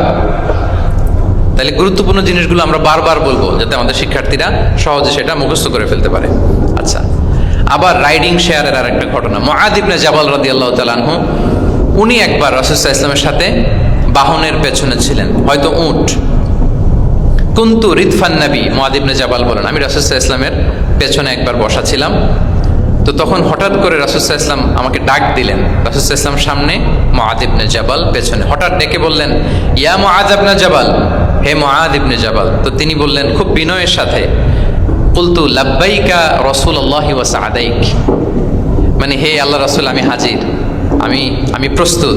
হে আল্লাহ রাসূল আপনি খালি অর্ডার করেন, বান্দা হাজির। আমরা এরকম বলি না মাঝে মাঝে বাংলায়, কি বলি? বান্দা হাজির, মানে আমি আছি আপনার খেদমতে, আপনি বলেন। তো রাসূল ইসলাম বললেন ইয়া মুআয ইবনে জাবাল লাব্বাইকা রাসূলুল্লাহি ওয়া সা'দাইক, ইয়া রাসূলুল্লাহ আমি হাজির। কিন্তু রাসূল ইসলাম কিছু বলেন না, কিছুই বলেন না। আবার যাচ্ছে উট, যাচ্ছে যাচ্ছে যাচ্ছে, কয়েক মিনিট পরে আবার ডাক দিলেন ইয়া মুআয ইবনে জাবাল, হে মুআয। উনি একই কথা, লাব্বাইকা রাসূলুল্লাহ সা'দাইক, হে আল্লাহ রাসূল আমি হাজির, উপস্থিত। আবার ইয়া মুআয ইবনে জাবাল, হে মুআয। তিনি একই কথা বললেন লাব্বাইকা রাসূলুল্লাহ, তিনবার বললেন।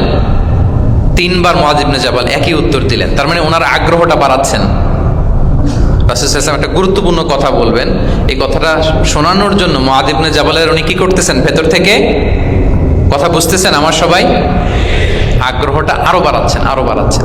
যখন দেখলেন যে না, আগ্রহ একেবারে 100-এ 100, এখন বললে সেটা রিসিভ করতে পারবে, কাজে দিবে, তখন তিনি বললেন যে মুআয তুমি কি জানো হাল তাদরি মা হাক্কুল্লাহি আলাল ইবাদ, বান্দার উপর আল্লাহর হক কি জানো? তিনি বললেন আল্লাহু ওয়া রাসূলুহু আ'লাম, আল্লাহ আল্লাহ রাসূল ভালো জানে। সাহাবাদের একটা বৈশিষ্ট্য ছিল, they are very down to earth, মানে আউট অফ হাম্বলনেস তারা বলতেন আল্লাহ আল্লাহ রাসূল ভালো জানে। তো তিনি বললেন যে আল্লাহর বান্দার উপর আল্লাহর অধিকার হচ্ছে যে বান্দা কখনো আল্লাহর সাথে শিরক করবে না, এক আল্লাহর ইবাদত করবে। কিছুক্ষণ পর আবার ইয়া মুআয ইবনে জাবাল, দেখেন কি স্টাইল, মানে রাজকীয় একটা স্টাইল। ইয়া মুআয ইবনে জাবাল, আবার তিনি লাব্বাইকা রাসূলুল্লাহ সা'দাইক, হে আল্লাহর রাসূল আমি তো হাজির।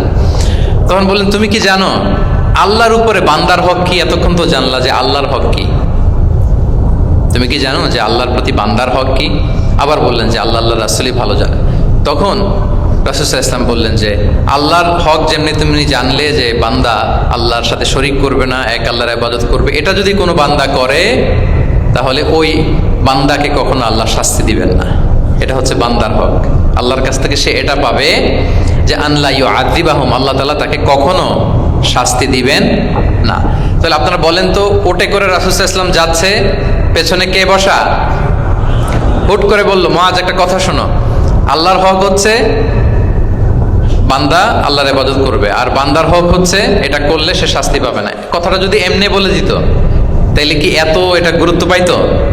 কথা বলেন, পাইতো? এটা তো 10 সেকেন্ডেই শেষ। কিন্তু যেতে যেতে হে মুআয ইবনে জাবাল লাব্বাইকা ইয়া রাসূলুল্লাহ সা'দাইক, কিছু বলে না। হে রাসূল আমি তো শুনতেছি, বলেন। আবার একটু পর হে মুআয ইয়া রাসূলুল্লাহ আমি হাজির, বলেন। আরো কিছু সময় পর হে মুআয ইয়া রাসূলুল্লাহ, মানে তার আগ্রহ বাড়াতে বাড়াতে বাড়াতে যখন আগ্রহের পারদ একেবারে উচ্চাঙ্গে, তখন রাসূল সাল্লাল্লাহু আলাইহি ওয়াসাল্লাম বার্তাটা পেশ করলেন। আল্লাহু আকবার। তাহলে এটা ছিল রাসূল সাল্লাল্লাহু আলাইহি ওয়াসাল্লামের অভ্যেস যে তিনি একই কথা বারবার বলে আগ্রহ বাড়াতেন। তিনবার তিনি বলেছেন, তিনবার ডাক দিয়েছেন হে মুআয ইবনে জাবাল। তাহলে রিপিটেশন এটা একটা অভ্যেস ছিল রাসূল সাল্লাল্লাহু আলাইহি ওয়াসাল্লামের, পাঠদানের ক্ষেত্রে একটা পদ্ধতি। আচ্ছা, রাসূল সাল্লাল্লাহু আলাইহি ওয়াসাল্লামের আরেকটা পদ্ধতি ছিল যে তিনি ধারণ ক্ষমতা অনুযায়ী নির্দেশনা দিতেন, considering the state of the addressee, যাকে অ্যাড্রেস করতেছেন তার ক্যাপাসিটি কতদূর, এটা বুঝে শুনে বলতেন, খুব বাড়িয়ে বলতেন, বেশি কিছু বলতেন না। এক বেদুইন আসলো, বেদুইন মানে সে মরুপল্লীতে থাকে, শহরের যে নিয়ম কানুন জানে না, সভ্যতার ছোঁয়া তার মধ্যে লাগেনি, এসে বলল দুল্লানি আলা আমাল আমিলতুহু ইদা আমিলতুহু দাখালতুল জান্নাহ। হে নবী, আপনি আমাকে এমন একটা আমল শিখায় দেন যেটা করলে আমি জান্নাতে যাব। তো রাসূল সাল্লাল্লাহু আলাইহি ওয়াসাল্লাম দেখলেন লোকটা বেদুইন, শহরে লোক না, আবার খুব সহজ সরল, একেবারে সাদামাটা। তো রাসূল সাল্লাল্লাহু আলাইহি ওয়াসাল্লাম বললেন, চারটা কাজ করবা। তা'বুদাল্লাহ ওয়া লা তুশরিকু বিহি শাইআ, তুকিমাস সালাতাল মাকতুবা, তুআদ্দি যাকাতাল মাফরুদা ওয়া তাসুমা রমাদান। চারটা কাজ। এক, আল্লাহর ইবাদত করবা, শিরক করবা না। ফরজ সালাত পড়বা, ফরজ যাকাত দিবা, রমজানের ফরজ রোজা রাখবা। কয়টা কাজ? কয়টা বলছে? Very simple to memorise, right?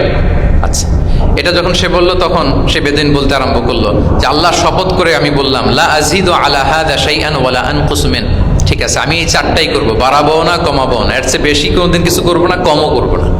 মানে খালি আল্লাহরে মানবো, ফরজ নামাজ পড়বো, ফরজ যাকাতটা দিব, আর ফরজ রোজাটা রাখবো। আর কোনো আমল টামল আমার জীবনে আমি করব, বাড়াবো না কমাবো না। তো রাসূল সাল্লাল্লাহু আলাইহি ওয়াসাল্লাম বললেন যে কেউ যদি জান্নাতি লোক দেখে নিজের চোখ জোড়াতে চায়, খুশি হতে চায়, তারা যেন এই লোকের দিকে তাকায়, মানে এই লোকটা জান্নাতি। আল্লাহু আকবার। চলে গেল। দেখেন, তার কাছে কিন্তু আমলের বিশাল ফিরিস্তি নিয়ে রাসূল সাল্লাল্লাহু আলাইহি ওয়াসাল্লাম হাজির হয় নাই, কারণ তার ক্যাপাসিটি দেখতে হবে, তার সক্ষমতা, সে কদ্দুর নিতে পারবে। রাসূল সাল্লাল্লাহু আলাইহি ওয়াসাল্লাম অবজার্ভ করে দেখলেন যে বেদুইন মানুষ, তারে বেশি কিছু বললে কাজে দিবে না, অল্প একটু বলছে, ওইটা মেনেই সে কি হয়ে গেছে? জান্নাতি হয়ে গেছে। এটা অনেক সময় আমরা ভুল করে ফেলি। শিক্ষার্থীদের মধ্যে সবার মানে রিসিভিং ক্যাপাসিটি এক ধরনের হয় না, কারো খুব বেশি, কারো খুব কম। তো একজন আদর্শ শিক্ষকের কাজ হচ্ছে এটাকে ফলো করা, অবজার্ভ করা, এবং যেটা তাদের সক্ষমতায় কুলায় ঠিক অতটুকু তাদেরকে দেয়, এর চেয়ে বেশি কিছু না। রাসূল সাল্লাল্লাহু আলাইহি ওয়াসাল্লামের আরেকটা পদ্ধতি ছিল গ্রাজুয়ালিটি, স্টেপ বাই স্টেপ, ধীরস্থিরভাবে, অল্প অল্প করে, শাইআন ফাশাইআন। আর তাদাররুজ বিল বাদই বিল আহাম্মি সুম্মাল মুহিম। আগে সবচেয়ে গুরুত্বপূর্ণ, starting with the most important affair first, then the important affair, then the important. সবচেয়ে গুরুত্বপূর্ণটা আগে, এরপরে যেটা কম গুরুত্বপূর্ণ, এরপরে কম গুরুত্বপূর্ণ। তাহলে একটু একটু করে বললে এটা মানুষের ফিতরাতের সাথেও যায়, তার নেচারের সাথেও যায়। আমরা মদ হারাম হওয়ার কথা জানি, কয়টা স্টেপে হারাম হয়েছিল মদ? একবারে যদি বলা হতো বন্ধ করার সহজ হতো, সাহাবাদের জন্য হতো না। অনেকে আছে দেখবেন যে চেইন স্মোকার, বুঝতে পেরেছেন তো? মানে অনেক সিগারেট খায়, লেটসে দিনে 10 থেকে 15টা খায়। তো যে চেইন স্মোকার, আপনি যদি বলেন যে এটা হারাম, আজকেই তোমার বাদ দিতে হবে, হারাম, এটা খাইতে পারবে না, পারবে? ও দুনিয়া সব বাদ দিতে পারবে, সিগারেট বাদ দিতে পারবে না। তো তারে কি করতে হবে? ফ্লেক্সিবিলিটি দিতে হবে, যে আস্তে আস্তে ছাড়েন। 10টা করে খান তো চালাইতে থাকেন না, মানে চালাইতে থাকেন মানে আজকে 10টা খাইছেন, কালকে 9টা করে খান, চালাইতে থাকেন, একসাথে সব বন্ধ করার দরকার নেই। তারপরের সপ্তাহে 8টা করে খান, এরপরের সপ্তাহে 5টা করে খান, অল্প অল্প করে অবশ্যই সে কমাতে পারবে। এরপরের সপ্তাহে 2টা খান, এরপরের সপ্তাহে বন্ধ করেন না, চালাইতে থাকেন। সে চালাচ্ছে কিন্তু কমিয়ে আনতেছে, চালাচ্ছে কিন্তু। আচ্ছা, যেই সপ্তাহে সে একটা সিগারেট খেলো, এরপরের সপ্তাহে এটা তো বাদ দিলেও তার গায়ে লাগার কথা না, ঠিক কিনা বলেন? যেই সপ্তাহে কয়টা খেলো, এটা তো স্যাক্রিফাইস করা যায়, কিন্তু 10টা থেকে 0-তে আসা সহজ না। তাহলে গ্রাজুয়ালি আমরা এই ভুলটা করি। অনেকের নতুন করে আল্লাহ তাআলা রিয়েলাইজেশন দিয়েছেন, নতুন দিনে আসছে, দিনে ফিরছে, মানে প্র্যাকটিসিং হতে চায়।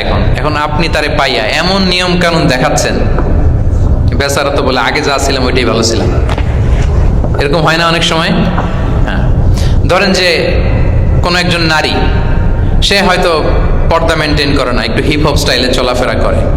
তো সে ভাবলো যে না, আমি তো অনেক ভুল করে ফেলছি, আমি সংশোধন হব, আমি প্র্যাকটিসিং হতে চাই। তো এখন যখন সে আপনার কাছে আসছে নাসিহাত নেওয়ার জন্য, আপনি যদি বলেন যে তোমার এই করতে হবে, বোরকা ঝোলাইতে হবে, হাত মোজা, পা মোজা, পারবে? এ বলবে আগে যা ছিলাম ভালোই ছিলাম। তাকে একটু একটু করে বোঝাতে হবে, মানে এই হেজাব এটা কেন, হ্যাঁ, কাভারিং আওরা এটা কেন, কেন এটা করতে, এটা বেনিফিটটা আগে বুঝালেন। যে Islam consider women as a queen, নারীকে ইসলাম কি হিসেবে কনসিডার করে? রানী হিসেবে। তো রানীর তো একটা ড্রেস কোড থাকবে, স্পেশাল পোশাক থাকবে, এগুলো বুঝাবেন। সে যাতে একটু নিজেকে গুছিয়ে চলে, শুরুর দিকে আপনি এই বার্তা দিতে পারেন যে একটু গুছিয়ে চলতে হবে। এরপর একটু শালীন পোশাকে যেন সে অভ্যস্ত হয়, এটা বললেন। সে যখন শালীন পোশাকে অভ্যস্ত, তারপরে হেজাবের ফজিলত বললেন, সেজন্য হেজাব পরে। যখন সে হেজাব পরে, এরপরে তাকে নেকাবের কথা বললেন। এইভাবে আস্তে আস্তে তাকে বোঝাতে হবে। কিন্তু একবারে যদি সব চাপিয়ে দেন, বলেন তো আওয়াজ করে, সে কি ওটা রিসিভ করতে পারবে? কারণ এই যে গ্রাজুয়ালিটি আর তাদাররুজ, এই সিস্টেমটা আপনি ভায়োলেট করেছেন, করেন নাই। মুআদ ইবনে জাবাল রাদিয়াল্লাহু তাআলা আনহুকে আল্লাহ রাসূল সাল্লাল্লাহু আলাইহি ওয়াসাল্লাম তিনি ইয়ামানের গভর্নর করে পাঠিয়েছেন। ইয়ামানের গভর্নর তো পাঠানোর আগে he was explaining a teaching guideline to his fellow সাহাবা।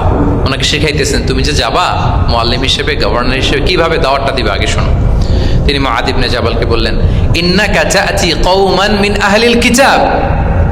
হে মুআজ, জেনে রাখো, এমন একটা এলাকায় তোমাকে পাঠাচ্ছি, তারা কিন্তু আহলে কিতাব, মানে তারা হচ্ছে Jewish and Christian community, they are not Muslim, তারা কিন্তু ইহুদি খ্রিস্টান ওখানে।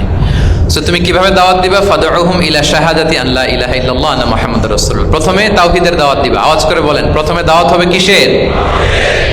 তাওহীদের।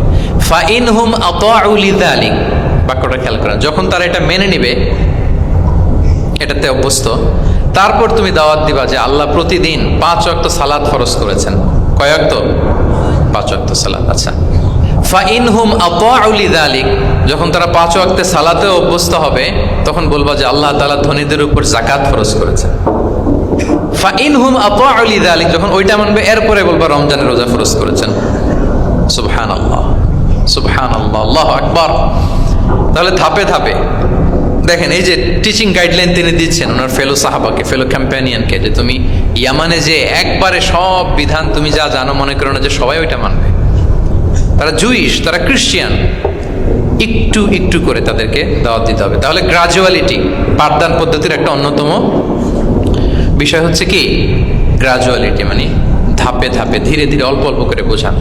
আচ্ছা, রাসূল সাল্লাল্লাহু আলাইহি ওয়াসাল্লাম মাঝে মাঝে কোনো কথার গুরুত্ব বোঝানোর জন্য শপথ করতেন। Drawing attention by making oath, শপথ করে কথার গুরুত্ব বোঝাতেন। তিনি বলতেন, ওয়াল্লাহি ইন্নী লা আস্তাগফিরুল্লাহ ওয়া আতুবু ইলাইহি ফিল ইয়াউমি আকসারা মিন ৭০ মাররা। আল্লাহর শপথ, আমি নবী প্রতিদিন ৭০ বারেরও বেশি তওবা ইস্তেগফার করি। কয়বারেরও বেশি? ৭০ বার। এই কথাটার তাওবা ইস্তেগফারের গুরুত্ব বোঝাতে যে তিনি শুরুতে বলেছেন ওয়াল্লাহি, আল্লাহর শপথ।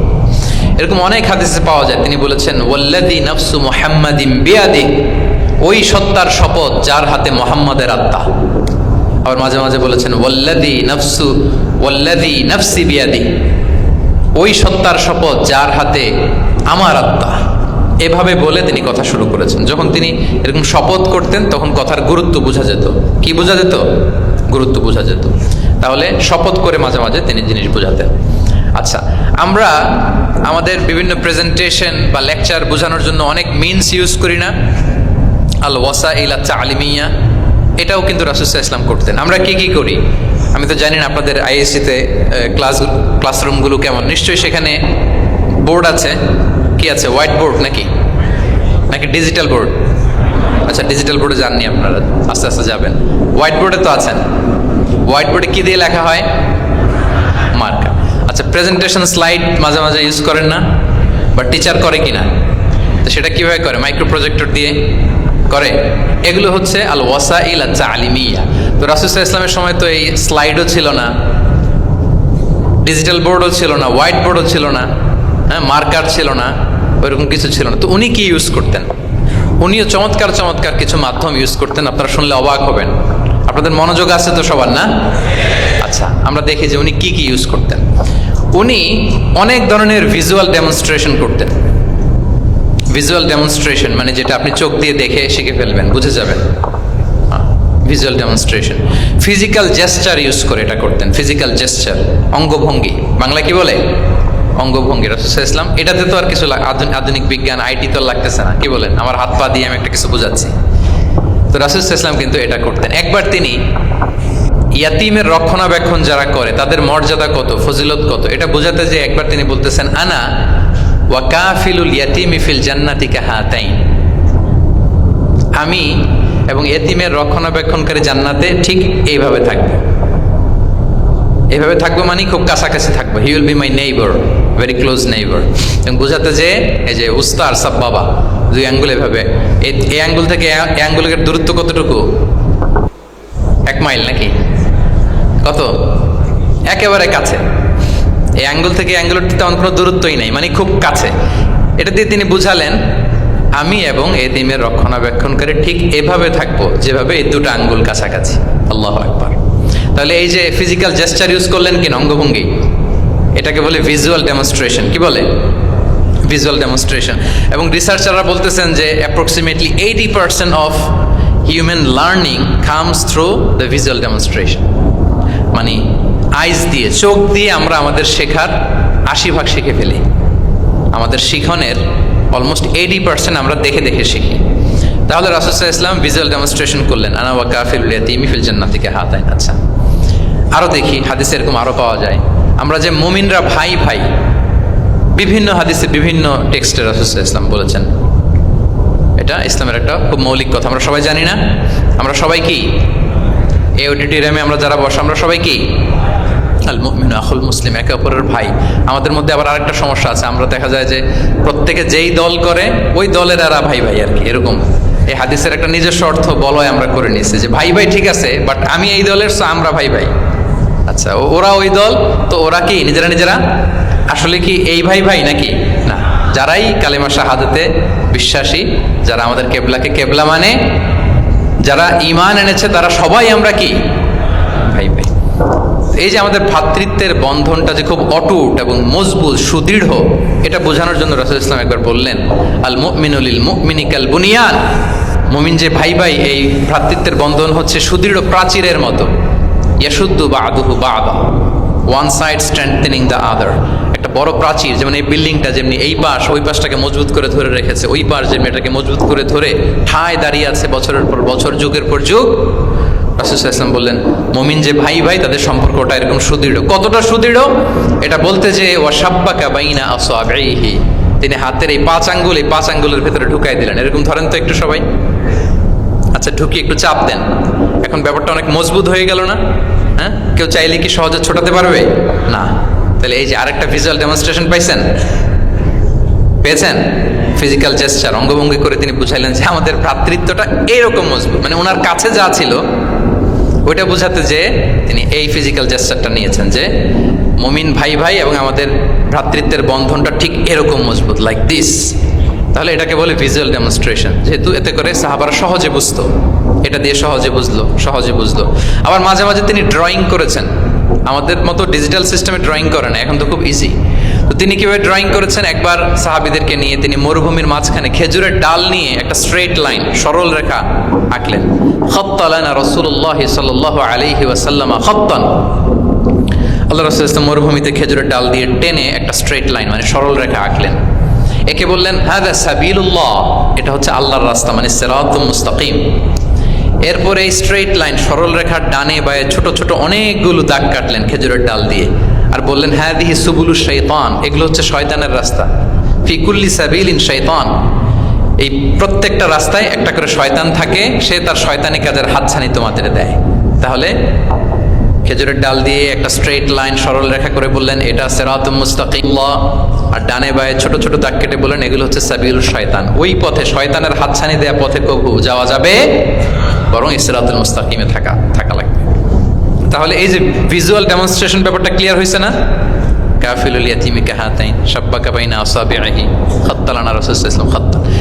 তাহলে এভাবে ওনার সাধ্যের নাগালে যা যা ছিল সাহাবাদেরকে আরো বোঝাতে ভালো করে, হ্যাঁ, to clarify the issue, to visualise the matter, রাসূলুল্লাহ সাল্লাল্লাহু আলাইহি ওয়াসাল্লাম এগুলোর ব্যবহার করেছেন। আচ্ছা, এরপর মাঝে মাঝে সাহাবীদের মস্তিষ্কের যাতে ব্যায়াম হয়, শিক্ষার্থীর কল্পনার জগতে কোনো কিছু চিত্রায়িত করা, এতে করে মস্তিষ্কের ব্যায়াম হয় আর কি, to enhance the power of imagination, আপনার ইমাজিনারি পাওয়ারকে ডেভেলপ করবার জন্য। রাসূলুল্লাহ সাল্লাল্লাহু আলাইহি ওয়াসাল্লাম হাদিসে এরকম অনেক কথা বলেছেন যে তোমরা একটু ভাবো তো, এরকম হইলে কেমন হয়, এমন হইলে কেমন হয়, তেমন হইলে কেমন হবে। এই কথাগুলো যখন বলতেন সাহাবারা ভাবনার জগতে হারিয়ে যেত, ভাবতেন, কল্পনার রাজ্যে হারিয়ে যেতেন, ওনাদের মস্তিষ্কের ব্যায়াম হতো, তাদের যে ইমাজিনেশনের যে পাওয়ার এটা ডেভেলপ করতো, এমনটা পাওয়া যায়। রাসূলুল্লাহ সাল্লাল্লাহু আলাইহি ওয়াসাল্লাম একবার বললেন আরাআইতুম লাউ আন্না নাহরান বিবাবি আহাদিকুম ইয়াগতাসিলু মিনহু কুল্লা ইয়াউমিন 5 মাররাতিন হাল ইয়াবকা মিন দারানিহি শাই, আচ্ছা বলো তো, তোমরা একটু ভাবো তো, কল্পনার রাজ্যে হারিয়ে যাও, ভেবে দেখো তো, ধরো যে তোমার বাড়ির সামনে একটা ঝর্ণাধারা আছে বা একটা চমৎকার লেক আছে যেখানে স্বচ্ছ স্ফটিক পানি। তুমি যদি প্রতিদিন ওই ঝর্ণায় যে বা ওই লেকে নেমে 5 বার গোসল করো, তোমার গায়ে কোনো ময়লা থাকবে আর? সাহাবারা কল্পনা করে বলে না, মনে মনে ভাবতেছে যে গোসল করতেছে, 5 বার গোসল করার পরে আর আমার গায়ে দুর্গন্ধ, ঘামের গন্ধ থাকবে কি করে? রাসূল সাল্লাল্লাহু আলাইহি ওয়াসাল্লাম তখন বলেন, ফাকাযালিকা মাসালুস সালাওয়াতিল খামস, এটা হচ্ছে 5 ওয়াক্ত সালাতের দৃষ্টান্তের মতো। কারো ঘরের সামনে যদি একটা স্বচ্ছ লেক থাকে, পানির ফোয়ারা, সে যদি 5 বার গোসল করে তার গায়ে যেমনি কোনো দুর্গন্ধ, ময়লা, আবর্জনা কিছু থাকে না, কেউ যখন 5 ওয়াক্ত সালাত আদায় করে তখন এই সালাতও তার সব গুনাহগুলোকে ধুয়ে মুছে এরকম পাক পবিত্র সাফ করে দেয়। সুবহানাল্লাহ। বুঝে গেলেন যে সালাওয়াতুল খামস কিভাবে আমাদের পাপ মুছে ক্লিন করে, আমাদেরকে কিভাবে ক্লিনজিং করে, এটা সাহাবারা ইজিলি বুঝে গেলেন। তাহলে ভেবে দেখো তো, চিন্তা করো তো, এটা বলে বেসিকলি দ্য পাওয়ার অফ ইমাজিনেশনকে রাসূল সাল্লাল্লাহু আলাইহি ওয়াসাল্লাম ইনহ্যান্স করার চেষ্টা করলেন। এভাবেও সাহাবাদেরকে তিনি মাঝে মাঝে বুঝাতেন। আচ্ছা, রাসূল সাল্লাল্লাহু আলাইহি ওয়াসাল্লাম মাঝে মাঝে দেখা যায় যে বিভিন্ন মেটাফোর সহজ করে বুঝাতে যে রূপক অর্থবোধক শব্দের প্রয়োগ করতেন। মাজাজ বা ইস্তেআরা, এটা তো যারা আরবিতে পড়েন আপনারা তো জানেন। ইসলামিক স্টাডিজ, হাদিস, কোরআনিক সায়েন্স, এই সমস্ত ডিপার্টমেন্টে পড়েন কারা কারা? আমি একটু জাস্ট দেখে নিই যে আমি যাতে আরবি শব্দ বলতেছি বুঝতেছেন না, মাথার উপর দিয়ে যাচ্ছে। আপনারা হচ্ছেন ইসলামিক স্টাডিজ, কোরআন, সুন্নাতে। আচ্ছা, আর বাকিরা সবাই কনভেনশনাল ফ্যাকাল্টিজ। ঠিক আছে, বোঝার কথা, কারণ মাঝে মাঝে তো আমি কিছু ইংরেজিও বলতেছি, বাংলায় অর্থ করে দিচ্ছি। তো মাজাজ বা ইস্তেআরা মানে হচ্ছে মেটাফোর, কোনো জিনিসকে আরো সহজ করে বোধগম্যময় করতে রাসূল সাল্লাল্লাহু আলাইহি ওয়াসাল্লাম এই মেটাফোরকে ইউজ করতেন।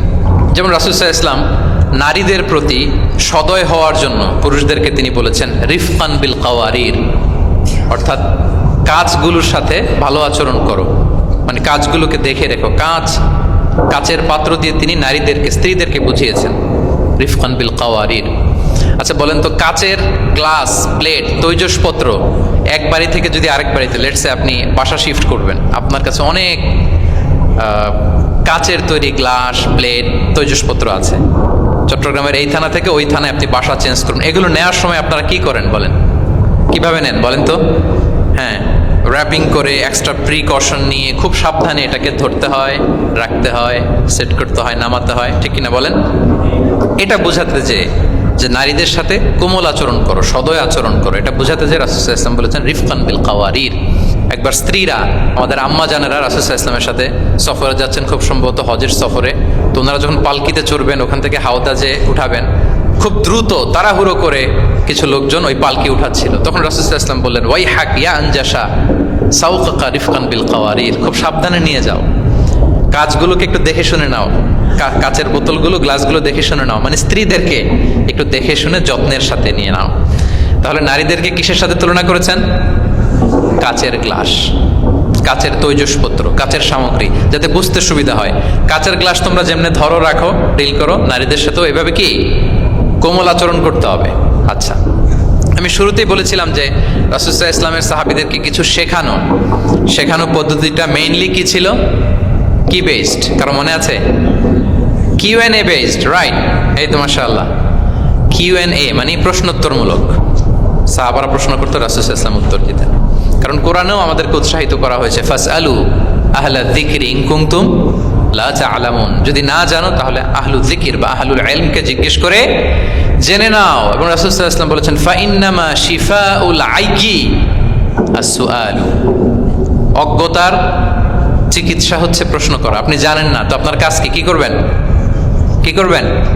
প্রশ্ন করবেন। আপনার টিচারকে প্রশ্ন করবেন, আপনার শায়েখকে কোশ্চেন করবেন, রিসার্চারকে আপনি বারবার কোশ্চেন করতে হয়। প্রশ্ন মানে তাকে জর্জরিত করতে, যত কোশ্চেন করবেন তত আপনি শিখতে পারবেন, যত কোশ্চেন করবেন তত আপনি শিখতে পারবেন। রাসূল সাল্লাল্লাহু আলাইহি ওয়াসাল্লাম এই পদ্ধতিটা সবচেয়ে বেশি অবলম্বন করতেন। কিছু নমুনা তো আমরা ইতিমধ্যে দেখেছি। আমরা আরো ভিতরে ঢুকি। রাসূল সাল্লাল্লাহু আলাইহি ওয়াসাল্লাম মাঝে মাঝে সাহাবাদেরকে প্রশ্ন করতেন, drawing attention of the listener by throwing question, প্রশ্ন ছুড়ে দেওয়ার মাধ্যমে ওনাদের মনোযোগ আছে না নাই এটা দেখতেন। এই যে মাঝে মাঝে আমি আপনাদেরকে জিজ্ঞেস করলে দেখা যায় যে আমি বুঝতে পারি যে আপনারা আমার সাথে আছেন না নাই, আপনাদের মনোযোগ আছে তো? আচ্ছা, ঠিক আছে, প্রশ্ন করবো একটু পরে, পুরো আলোচনা শেষে দিয়ে একটা প্রশ্ন করবো, দেখি কে কতটুকু মনে রাখতে পারলেন। তো রাসূল সাল্লাল্লাহু আলাইহি ওয়াসাল্লাম একবার প্রশ্ন করলেন সাহাবাদেরকে তাদের অ্যাটেনশন যাতে গ্রো করে, তিনি বললেন যে ইন্না মিনা শাজারি শাজারাতান লা ইয়াসকুতু ওয়ারাকুহা মাসালুহা ইন্নাহা মাসালুল মুসলিম হাদিসুনি মা হিয়া। তিনি সাহাবাদেরকে বললেন, সাহাবারা, এক ধরনের গাছ আছে যে গাছের পাতা কখনো ঝরে না। কি কখনো ঝরে না? আচ্ছা, এর দৃষ্টান্ত হচ্ছে মুসলিমের দৃষ্টান্তের মতো। হাদিসুনি মা হিয়া, বলো তো এটা কোন গাছ? যখন বলছে কোন গাছ, সাহাবারা চলে গেছে অনেক দূরে। তারা মনে মনে ভাবছে সহজ হলে তো আর জিজ্ঞেস করবে না, নিশ্চয়ই আনকমন কোনো গাছ।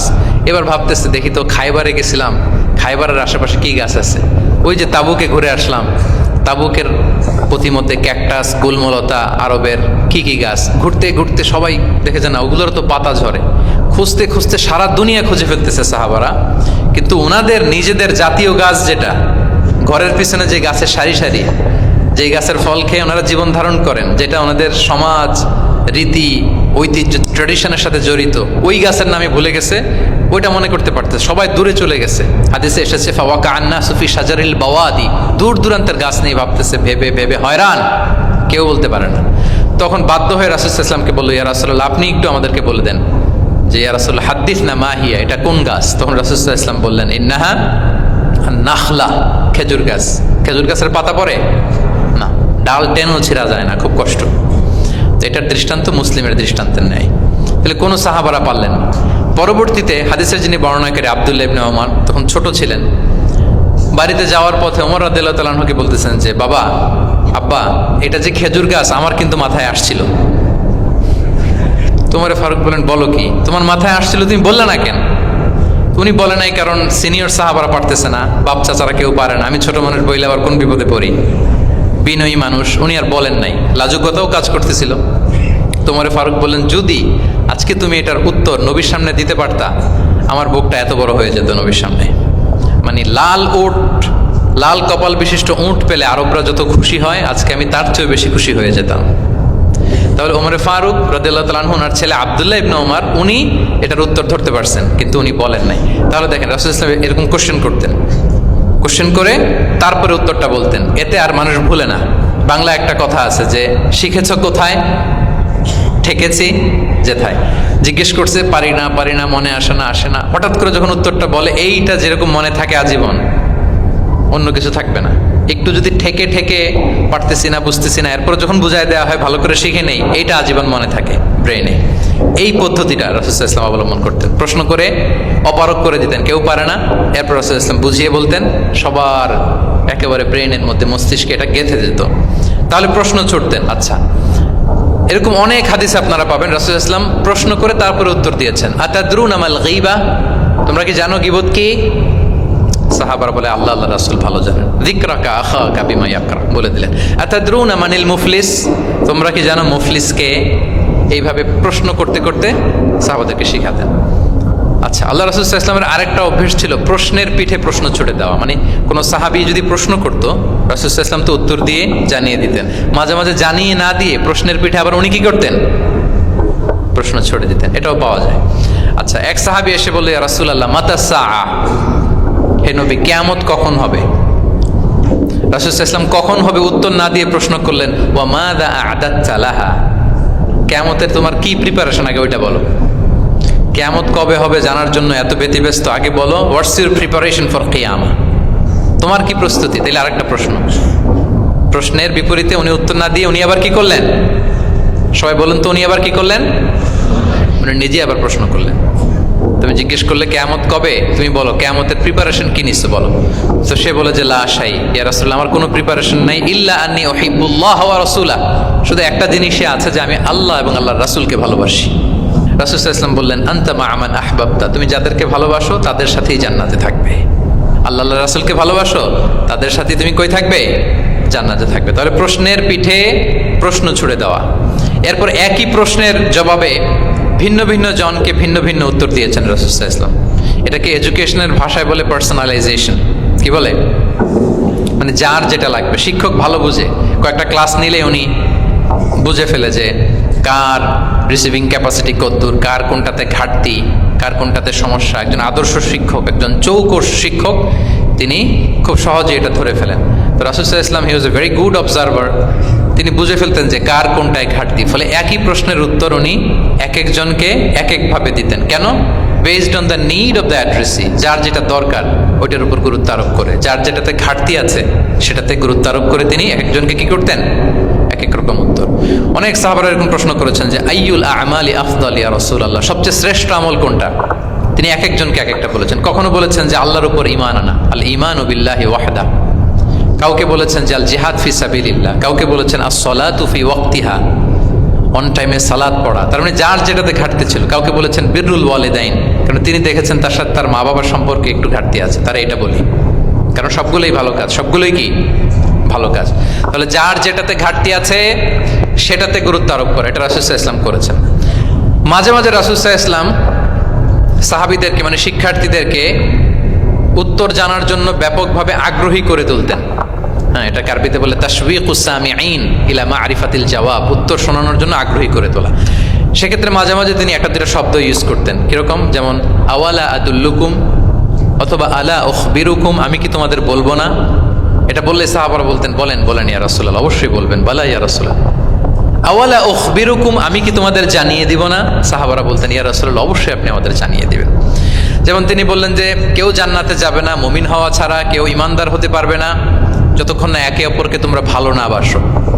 তাহলে তো এটা গুরুত্বপূর্ণ বিষয়, একে অপরকে ভালো না বাসলে নাকি মুমিনই হওয়া যাবে না, আর মুমিন না হলে তো জান্নাতেই যাওয়া যাবে না। তখন রাসূল সাল্লাল্লাহু আলাইহি ওয়াসাল্লাম বললেন আওয়ালা আদুল্লুকুম আলা শাইইন ইযা ফাআলতুমুহু তাহাবাবতুম, আমি কি তোমাদেরকে বলবো না এমন একটা আমলের কথা যেটা করলে তোমাদের পারস্পরিক হৃদ্যতা বাড়বে, ভালোবাসা বাড়বে? তখন তিনি বললেন সেটা কি? আফশুস সালামা বাইনাকুম, তোমাদের মাঝে ব্যাপক সালামের প্রসারণ করো, সালামের প্রসার করো, একে অপরকে বেশি বেশি সালাম দাও। ব্যাপারটাকে এইভাবে প্রেজেন্ট না করে উনি যদি বলতেন সাহাবারা বেশি বেশি সালাম দিও, এটা সওয়াবের কাজ অনেক। এটা হচ্ছে একটা প্রেজেন্টেশন। আর একটা হচ্ছে এমনভাবে এটাকে উপস্থাপন করা যে মুমিন না হলে জান্নাতে যাবা না, আর একে অপরকে ভালো না বাসলে মুমিন হতে পারবে না। তোমরা কি জানো কি করলে একে অপরের মধ্যে ভালোবাসা বাড়ে? এরপর রাসূল সাল্লাল্লাহু আলাইহি ওয়াসাল্লাম বলতেন যে সালাম দেওয়ার মাধ্যমে ভালোবাসা বাড়বে। আচ্ছা, মাঝে মাঝে ব্যবহার করতেন আলা উখবিরুকুম, আলা উখবিরুকুম, আমি কি তোমাদেরকে জানাবো না? একবার রাসূল সাল্লাল্লাহু আলাইহি ওয়াসাল্লাম বললেন আলা উখবিরুকুম বিআফদালা মিন দারাজাতিস সিয়ামি ওয়াস সালাতি ওয়াস সাদাকা, আমি কি তোমাদের জানাবো না যে নামাজ, রোজা, সাদাকার চেয়েও বেশি ফজিলতের একটা আমল আছে, সেটা কি? আমি কি তোমাদের জানাবো না? সাহাবারা বললেন ক্বালু বালা ইয়া রাসূলুল্লাহ, হে আল্লাহর রাসূল অবশ্যই জানাবেন, অবশ্যই জানাবেন, কারণ নামাজের চেয়েও বেশি গুরুত্বপূর্ণ, সাদাকার চেয়েও বেশি গুরুত্বপূর্ণ, সিয়ামের চাইতেও বেশি গুরুত্বপূর্ণ আমল, সেটা কি? তখন রাসূল সাল্লাল্লাহু আলাইহি ওয়াসাল্লাম বললেন সেটা হচ্ছে ইসলাহু যাতিল বাইন, বিবাদমান দুই গ্রুপকে মিলিয়ে দেয়া, বিবাদমান দুই ব্যক্তিকে মিলিয়ে দেয়া। এটা নফল নামাজ, নফল সাদাকা, নফল রোজার চেয়েও বেশি কি ফজিলতপূর্ণ, বেশি গুরুত্বপূর্ণ। আমরা তো মনে করি শুধু নামাজ পড়লেই বোধহয় আমি অনেক সওয়াব পেলাম, রোজা রাখলেই সওয়াব পেলাম, শুধু জিকির করলে, সাদাকা করলেই সওয়াব পেলাম। কিন্তু রাসূল সাল্লাল্লাহু আলাইহি ওয়াসাল্লাম বলেন যে দুইজনের মধ্যে একটু মনোমালিন্য তুমি মিলিয়ে দাও, এটা এর চেয়েও বেশি সওয়াবের। আল্লাহু আকবার। দুই গোষ্ঠীর মধ্যে দীর্ঘদিনের ঝগড়া মিলিয়ে দাও, এটা এর চেয়েও বেশি সওয়াবপূর্ণ।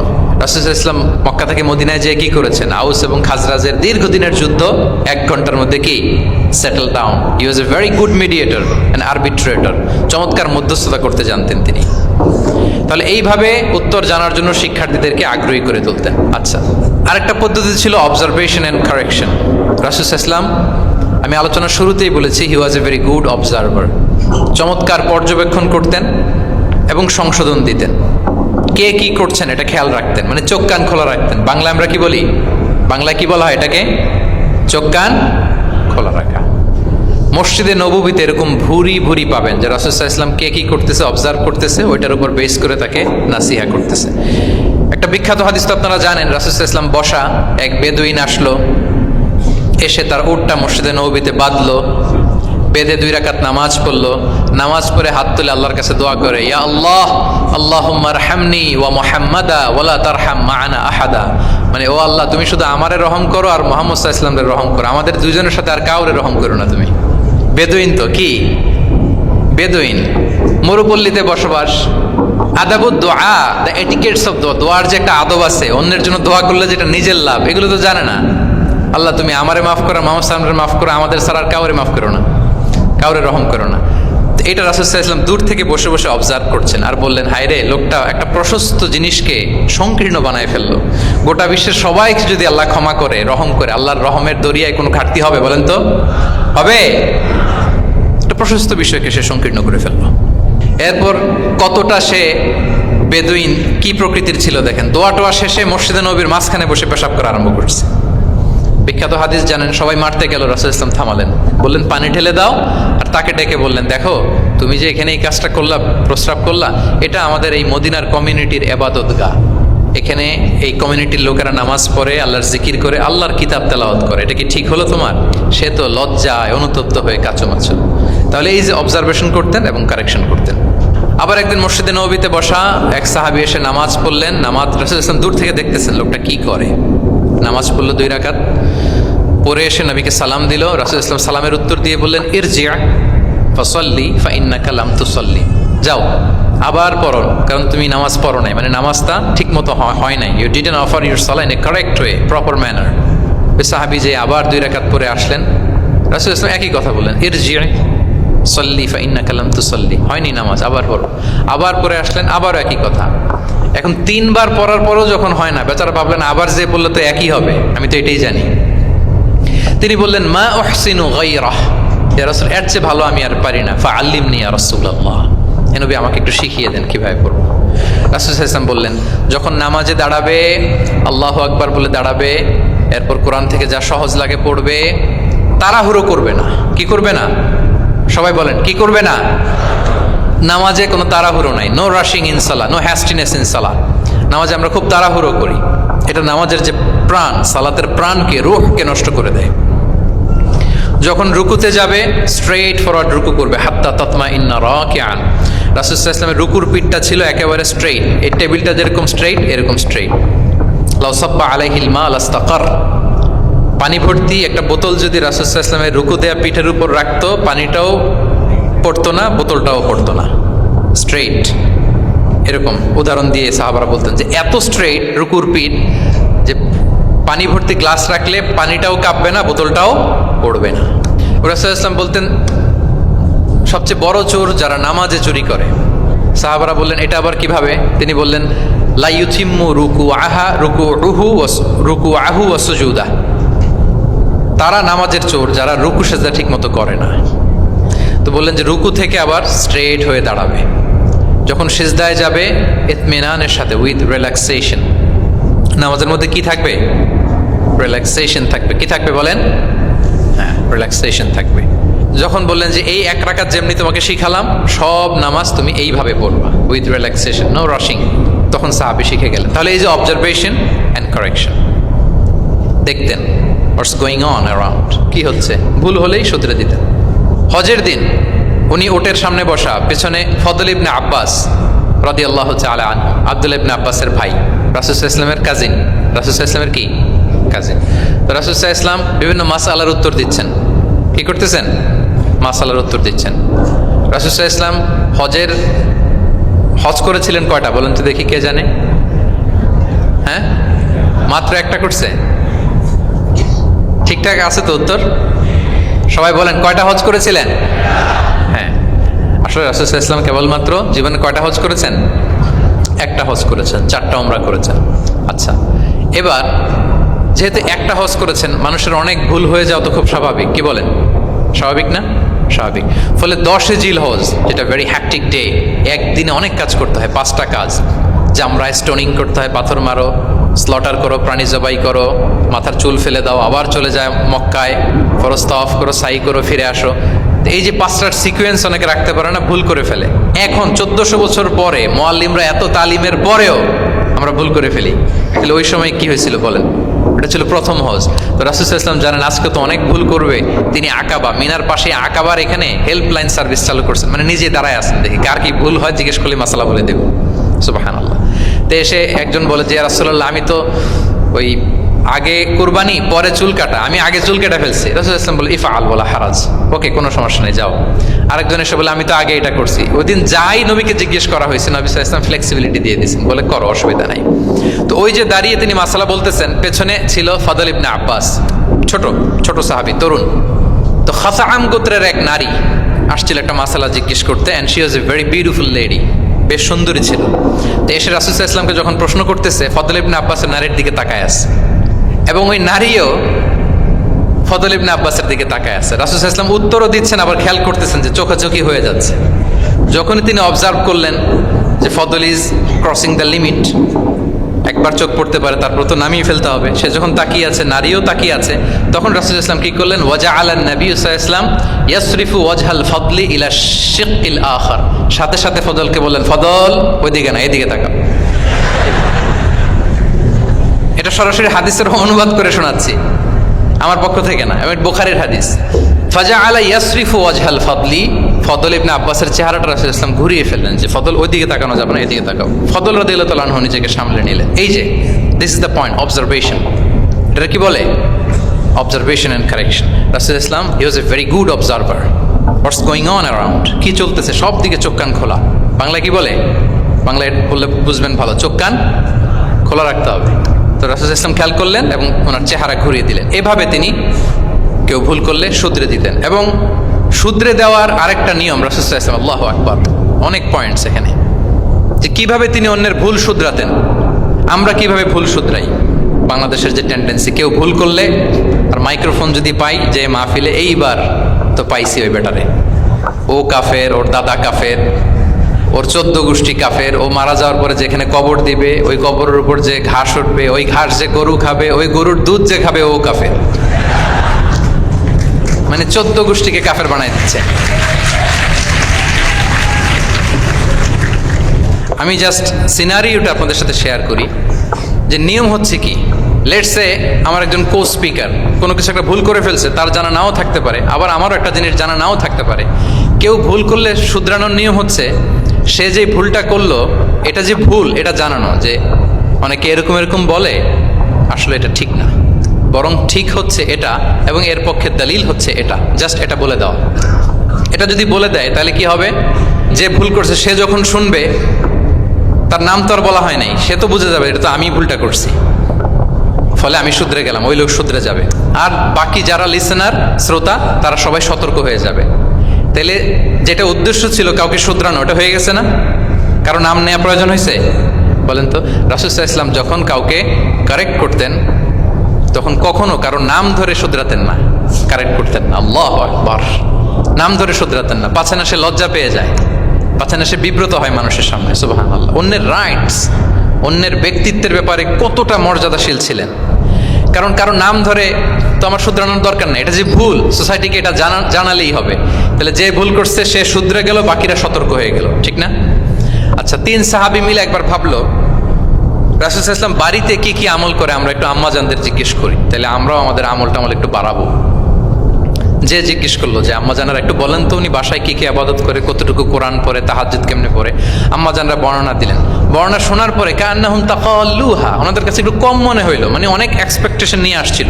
তারা ভাবছিল মানে রাতে ঘুমাই না, সারা রাত তাহাজ্জুদ আর কান্নাকাটি করে রাসূল সাল্লাল্লাহু আলাইহি ওয়াসাল্লাম কাটায় দেয়, তাদের এরকম একটা ধারণা ছিল।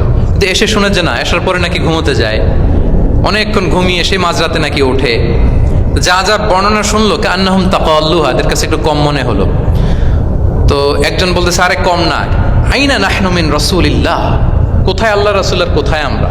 গফির লাহু মা তাকাদ্দামা মিন যামবিহি ওয়া মা তাআখার, ওনার তো আগের পরের সব গুনাহই মাফ। আদতে তো গুনাহই নাই, নবীরা তো মাসুম। তো ওনার সাথে কি আমাদের তুলনা, আমাদের এত কম করলে হবে না, তো কি করতে হবে? তো একজন বলে যে আজকে থেকে আমি আর ঘুমাবোই না সারা রাত তাহাজ্জুদ করবো। আচ্ছা। আরেকজন বলে আমি আর না খেয়ে মানে রোজা ছাড়া থাকবো না, আমি সওমে ভিসাল করব, সারা বছর রোজা রাখবো, যা করে আল্লাহ, রোজা থামাবো না, আমি রেগুলার রোজা রেখেই যাব। আচ্ছা। আরেকজন বলে আমি আর আমার স্ত্রীদের কাছেই যাব না, আমি সন্ন্যাসের জীবন নিয়ে নিলাম, আমি সন্ন্যাসী থাকবো, স্ত্রীদের সাথে মেলামেশাতে এই আমি যাব না, আমি এটা থেকে বিরত থাকবো। এই কথা যখন রাসূল সাল্লাল্লাহু আলাইহি ওয়াসাল্লামের কানে গেল, রাসূল সাল্লাল্লাহু আলাইহি ওয়াসাল্লাম রেগে গেলেন। রেগে গিয়ে সাহাবীদেরকে জড়ো করলেন। জড়ো করে তিনি বলতে আরম্ভ করলেন, তিনি বললেন, আনতুমুল্লাযীনা কুলতুম কাযা ওয়া কাযা, আচ্ছা তোমাদের মধ্যে কে কে নাকি এরকম এরকম বলছে। সুবহানাল্লাহ। তিনি বলতে পারতেন, এই আব্দুল্লাহ স্ট্যান্ড আপ, দাঁড়াও, আব্দুর রহিম দাঁড়াও, এই আব্দুল সাত্তার তুমি নাকি বলছো যে সারা রাত একটা কথা বললা, তুমি তুমি নাকি বলছো যে সারা বছর রোজা, এটা তুমি কি কথা বলতো? ভুল কাজ করছো, এটাও জানো না তুমি। তুমি নাকি বলছো স্ত্রীদের সাথে মিশবা না। এরকম যদি Abdullah, Abdur Rahman, just for example, এইভাবে দাঁড় করিয়ে যদি নাম ধরে ধরে বলতেন, ওনারা সাহাবীদের সামনে লজ্জিত হতেন না? না। আনতুমুল্লাযীনা কুলতুম কাদা ওয়া কাদা, এটাই রাসূল সাল্লাল্লাহু আলাইহি ওয়াসাল্লামের কাউকে কারেক্ট করার, তাসহিহ করার অভ্যেস ছিল। মা বালু আকওয়ামিন ইয়াকুলুনা কাদা ওয়া কাদা, মাঝে মাঝে বলতেন মা বালু আকওয়ামিন ইয়াফআলুনা কাদা ওয়া কাদা, তোমাদের মধ্যে কেউ কেউ নাকি এমনটা এমনটা বলে, তোমাদের মধ্যে কেউ কেউ নাকি এমনটা এমনটা করে। কই, আমি তো রাতে ঘুমাই আবার সালাদ পড়ি। কই, আমি তো রোজা রাখি সোম বৃহস্পতি, বাকি দিনগুলোতে খাই। কই, আমি তো আমার স্ত্রীদের সাথে মেলামেশা করি। এই সব কিছুকে ব্যালেন্স করেও তো আমার নবুয়তির তো আমার কোনো সমস্যা হয় নাই, আল্লাহ ভীরু হতে তো সমস্যা হয় নাই। ওয়াল্লাহি ইন্নী লা আখশাকুম লিল্লাহি ওয়া আতকাকুম লাহ, আল্লাহর শপথ, আমি তোমাদের চাইতে আল্লাহকে বেশি ভয় করি, আমি তোমাদের চাইতে বেশি মুত্তাকি। তারপরেও এরকম ব্যালেন্সড লাইফ লিড করাতে আমার তো কোনো সমস্যা হয় নাই, তোমাদের কেন সমস্যা হলো? তোমরা এটা কোথায় পেলে? ফামান রাগিবা আন সুন্নতি ফালাইসা মিন্নি। জেনে রাখো, আমি যে স্ট্যান্ডার্ড ঠিক করে দিয়েছি এটাই সর্বশ্রেষ্ঠ ইবাদত। এর বাইরে যে কেউ যদি কিছু করে আমার সুন্নতের বাইরে, সে আমার দলভুক্ত হতে পারবে। সুবহান। এরকম যখন ধমক দিয়ে শাসিয়ে দিলেন, যেই তিনজন সাহাবী এই কথা বলছিল ওনারা তো শুধরে গেলেন। ওনারা তো টের পাচ্ছেন যে এগুলো আমাদের কি বলতেছে, ওনারা টের পাচ্ছেন না, শুধরে গেলেন। আর বাকিরা সতর্ক হয়ে গেলেন। আল্লাহু আকবার। সো এটা হচ্ছে কারেক্ট করার নিয়ম। এখন আমরা কি করি? কেউ একটা ভুল করলে তখন তাকে ধরি, তার 14 পুরুষ নিয়ে কথা বলি, তার ব্যাপারে যদি আমার কোনো তিক্ত অভিজ্ঞতা থাকে, ঝাল মেটানোর একটা সুযোগ পেলাম, আমি ঝাল মেটাই, তাকে ছোট করি, হেয় করি। হেন কোনো কথা নাই যে আমি বলি না। একটাও কি রাসূল সাল্লাল্লাহু আলাইহি ওয়াসাল্লামের সুন্নাহর মধ্যে পড়ে? বলেন তো, না। তাহলে মন গড়া পদ্ধতিতে আমরা কাউকে সংশোধন করতে চাচ্ছি না। আর এইভাবে করলে সংশোধন হবেও না। সে মানবিক কারণেই তার ইগোইস্টিক প্রবলেম চলে আসবে যে সে আমাকে ছোট করলো, আমার নাম ধরে সে এত মানুষের সামনে অপমান করলো, সে হয়তো শোধরানোর যে রাস্তাটা ছিল ওইটাও বন্ধ হয়ে গেল। ঠিক কিনা বলেন? তাহলে রাসূল সাল্লাল্লাহু আলাইহি ওয়াসাল্লাম এইভাবে শুধরাতেন। আর তামিম ফি তাসওয়িবিল আখতা, কারো ভুল শুধরাতে গেলে ইন জেনারেলি শুধরাতেন। যাদের শুধরানোর তারা শুধরে যেত, বাকিরা সতর্ক হয়ে যেত। আচ্ছা, আরেকটা পদ্ধতি ছিল ক্লিয়ার মিসকনসেপশন। কারো মিসকনসেপশন থাকলে রাসূল সাল্লাল্লাহু আলাইহি ওয়াসাল্লাম এটা ক্লিয়ার করে দিতেন। এক সাহাবী মনে করতেন ভালো জামা পরলে বুঝি অহংকার হয়। তিনি খুব সুন্দর ছিলেন দেখতে, খুব ভালো পোশাক পরিচ্ছদ পরতে পছন্দ করতেন। তিনি একবার বললেন, ইয়া রাসূলুল্লাহ, ভালো পোশাক পরলে কি অহংকার হয়? রাসূল সাল্লাল্লাহু আলাইহি ওয়াসাল্লাম বললেন, না। ইয়া রাসূলুল্লাহ, আমি ভালো জুতা পরতে পছন্দ করি, এটা কি অহংকার হয়? না, এটা অহংকার হয় না। আমি মানুষকে খুব খাওয়াতে পছন্দ করি এবং আমি চাই আমার চেয়ে যেন কেউ এটা এই কাজে আগাতে না পারে, আমিই খাওয়াবো, এটা কি অহংকার? রাসূল ইসলাম বললেন, না, এটা অহংকার না। অহংকার হচ্ছে আল কিবরু বাতারুল হাক্কি ওয়া গামতুন নাস। অহংকার হচ্ছে সত্যকে প্রত্যাখ্যান করা আর মানুষকে তুচ্ছ-তাচ্ছিল্য করা। সুবহানাল্লাহ। তাহলে এই যে মিসকনসেপশন, সে ভাবছে ভালো পোশাক পরলে এটা অহংকার হয়ে যায়, ভালো জামা পরলে অহংকার হয়ে যায়। এগুলো তো অহংকার হয় না, বরং অহংকার হয় সত্যকে প্রত্যাখ্যান করলে আর মানুষকে তুচ্ছ-তাচ্ছিল্য করলে। তাহলে এই জাতীয় মিসকনসেপশন ইন দ্য সোসাইটি, এটাকে তিনি ক্লিয়ার করে দিতেন। আচ্ছা, রাসূল সাল্লাল্লাহু আলাইহি ওয়াসাল্লাম প্র্যাকটিক্যালি শেখানোর চেষ্টা করতেন, যেটাকে প্রায়োগিক শিক্ষা, ব্যবহারিক শিক্ষা। অজু করে দেখাতেন, এইভাবে অজু করতে হয়।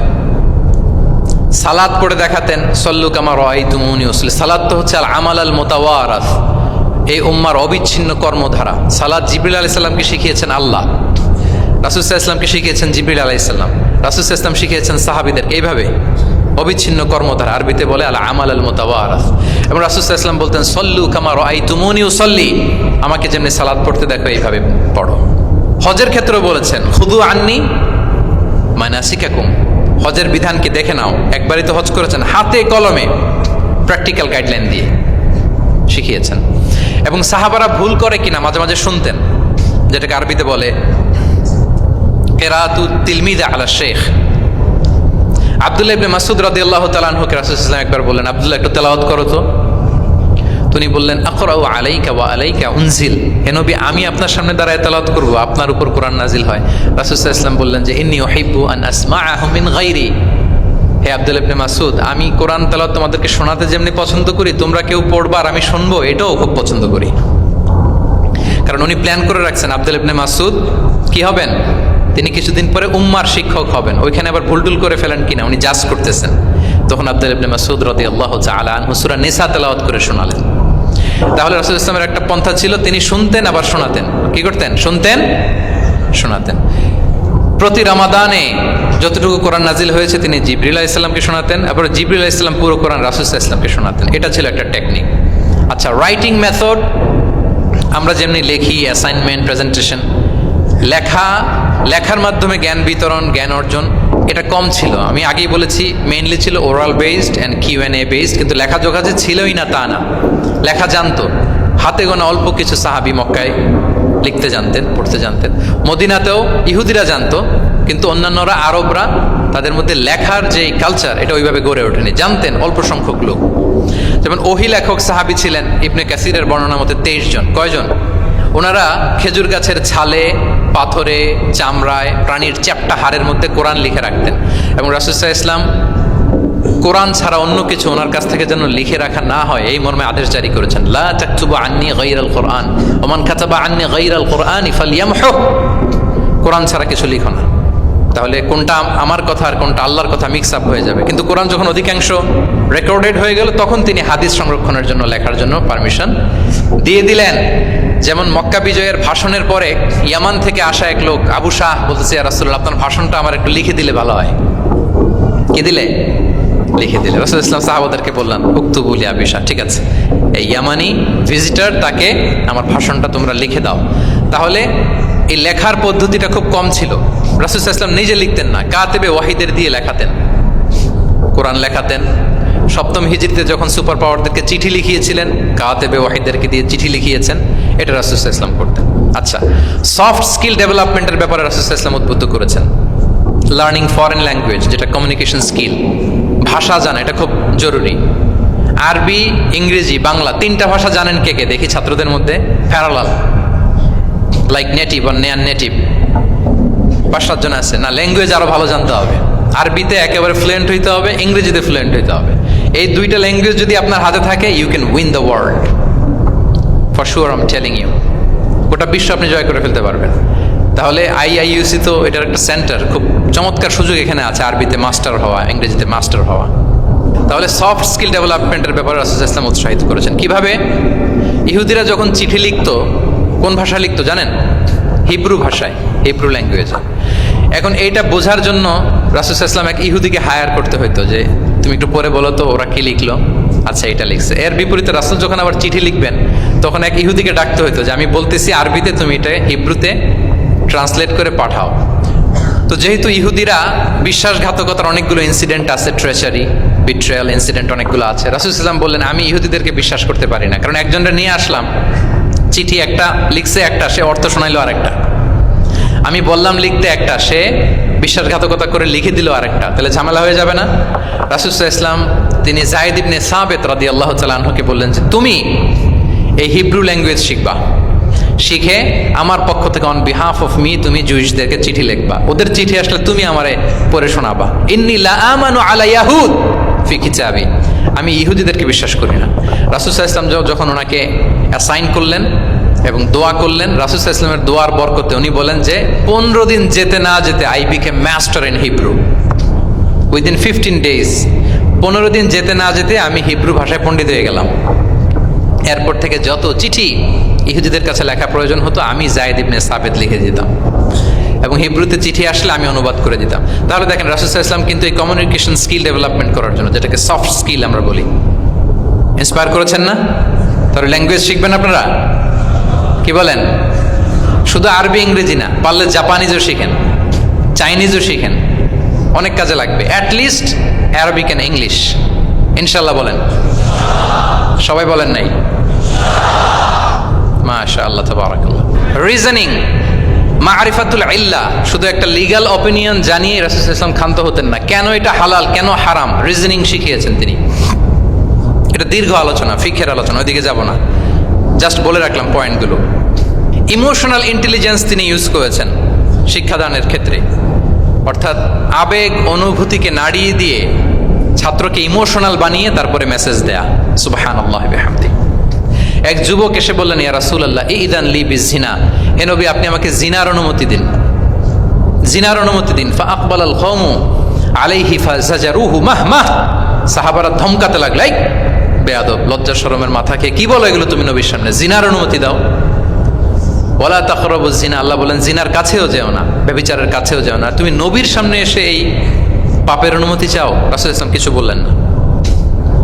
একটু পরে যুবককে ডেকে বললেন, আতুহিব্বুহু লিবনাতিক, আচ্ছা তুমি যে জিনার অনুমতি চাইলে তোমার কন্যার সাথে কেউ এরকম আচরণ করুক, এটাকে তুমি পছন্দ করবে? সে বলল, লা ইয়া রাসূলুল্লাহ, কেউই পছন্দ করবে না এটা। আচ্ছা, আতুহিব্বুহু লি উম্মিক, তোমার মায়ের সাথে কেউ অপকর্ম করবে, এটা তুমি পছন্দ করবে? লা ইয়া রাসূলুল্লাহ, না। আতুহিব্বুহু লি উখতিক, তোমার বোনের সাথে কেউ এই কাজ করবে, তুমি পছন্দ করবে? সে বলে, না। ঠিক তখন রাসূল সাল্লাল্লাহু আলাইহি ওয়াসাল্লাম বললেন, তুমি যে এই কাজের অনুমতি চাইলে, যার সাথে তুমি জিনায় লিপ্ত হবে, সে তো কারো না কারো মা, কারো না কারো বোন, কারো না কারো আদরের কন্যা, তাহলে কিভাবে তুমি এটা করতে চাও? যুবক লজ্জিত হয়ে গেল। এত লজ্জিত হলো, রাবি বলতেছে, ফালাম ইয়াকুন বা'দা যালিকাল ফাতা ইয়ালতাফিতু ইলা শাই। ওই রাবি বলতেছে, এরপরে কোনোদিন এই যুবকরা ডানে বায়ে তাকাতেও দেখি নাই, স্ট্রেইট হাঁটতো। সুবহান। রাসূল ইসলাম দোয়া করেছিলেন তার জন্য, আল্লাহুম্মা গফির যামবাহ ওয়া তাহহির কলবাহ ওয়া হাসসিন ফারজাহ। আল্লাহ তুমি তার গুনাহ মোচন করো, পাপ মোচন করো। আল্লাহ তুমি তার অন্তরকে পরিশুদ্ধ করো। আল্লাহ তুমি তার চরিত্রকে নিষ্কলুষ করে দাও। নবীর দোয়ার বরকতে চিরজীবনের জন্য নিষ্কলুষ পবিত্র তিনি হয়ে গেছেন। তাহলে দেখেন, তাকে অন্যভাবে বুঝাইলে হয়তো কাজ হইতে না, যখন তার নিজের উপর দিয়ে বোঝানো হলো। তোমার বোনের সাথে যদি হয়, তোমার মেয়ের সাথে যদি কেউ এটা করে, তুমি মেনে নিতে পারবা? এটাকে বলে ইমোশনাল ইন্টেলিজেন্সকে কাজে লাগিয়ে, মানুষের আবেগ অনুভূতিকে নাড়িয়ে দিয়ে, teaching by touching the heart, teaching by touching the emotions. মানুষের ইমোশনে টাচ করে যখন আপনি শিখাবেন, ওই শিক্ষা সে জীবনেও ভুলবে। ওই যে শুদ্ধাচার আসবে, ওই যে আত্মশুদ্ধি হবে, ওইটার মতো আত্মশুদ্ধি আর কেউ করতে পারবে না। সম্মানিত সুধী, চাইল্ড এডুকেশন, বাচ্চাদেরকে কিভাবে শিখাতেন, এটা 1 মিনিটে বলে শেষ করে দেব। চাইল্ড তারবিয়া, ছোটদেরকে নানাভাবে রাসূল সাল্লাল্লাহু আলাইহি ওয়াসাল্লাম শিখিয়েছেন। ওমর ইবনে আবি সালামা তিনি বলেন, একবার রাসূল সাল্লাল্লাহু আলাইহি ওয়াসাল্লামের কোলে বসে, ছোটবেলায় কোলে বসার সৌভাগ্য আমার হয়েছিল, এবং আমাদেরকে খাবার দেয়া হলো। তো তিনি ছোট মানুষ, একবার এদিক থেকে খায় ওদিক থেকে খায়। রাসূল সাল্লাল্লাহু আলাইহি ওয়াসাল্লাম বললেন, ইয়া গোলাম, হে শিশু, সাম্মিল্লাহ, বিসমিল্লাহ বলো। ওকুল বিয়ামিনিক, বা হাতে না, ডান হাতে খাও। দেখেন ছোটদেরকে কিভাবে শেখাতেন, তারবিয়া, চাইল্ড তারবিয়া। ওকুল মিম্মা ইয়ালিক, তোমার সামনে যেটা আছে ওইটা খাও, এদিক থেকে ওদিক থেকে, চারদিক থেকে নিও না। রাবি বলেন যে, ফামা জালা তিলকা তু'মাতু বা'দু, উনি বলতেছেন এরপর থেকে আজীবন আমার খাওয়ার স্টাইল এটাই হয়ে গেছে।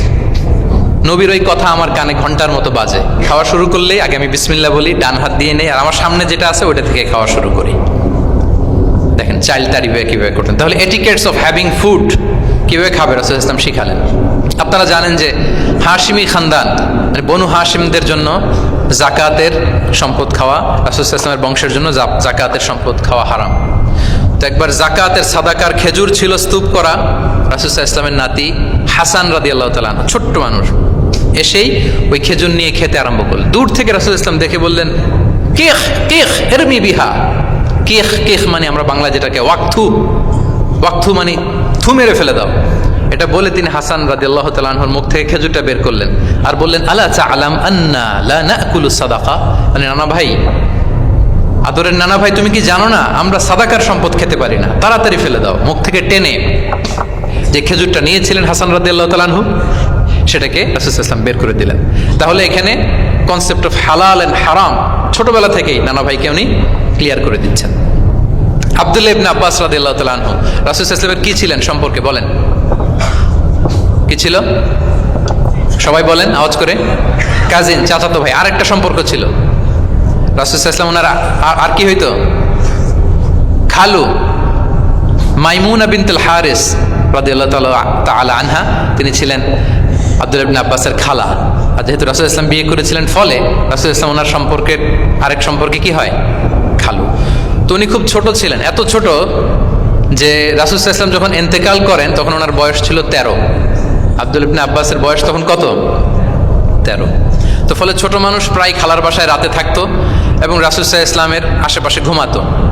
একবার রাসূল সাল্লাল্লাহু আলাইহি ওয়াসাল্লাম ওয়াশরুম করতে গেলেন দূরে, এবং রাসূল সাল্লাল্লাহু আলাইহি ওয়াসাল্লামের অভ্যেস ছিল ওয়াশরুম সেরে এসেই অজু করতেন। তো উনি এসে দেখে ওনার অজুর পাত্রে কে যেন পানি রেখে দিয়েছে। জিজ্ঞেস করলেন কে রেখেছে, বলা হলো যে আব্দুল্লাহ ইবনে আব্বাস রেখেছে। রাসূলুল্লাহ সাল্লাল্লাহু আলাইহি ওয়াসাল্লাম এত খুশি হলেন যে এখন যে আমার এটা দরকার, ছোট্ট আব্দুল্লাহ এটা বুঝে ফেললো। উনি ওনাকে জড়িয়ে ধরে একটা দোয়া করলেন, আল্লাহুম্মা আল্লিমহুল কিতাব, আল্লাহুম্মা ফাক্কিহু ফিদ্দীন ওয়া আল্লিমহুত তা'বীল। আল্লাহ আপনি আব্বাসকে কিতাবের জ্ঞান শিক্ষা দেন। এবং এই দোয়ার বরকতে উনি রাইসুল মুফাসসিরিন হয়েছেন। এই পৃথিবীতে যত মুফাসসির আসবে সব মুফাসসিরদের সম্রাট হচ্ছে আব্দুল্লাহ ইবনে আব্বাস রাদিয়াল্লাহু তাআলা। আচ্ছা, উনি কি শিখাতেন, কিভাবে শিখাতেন?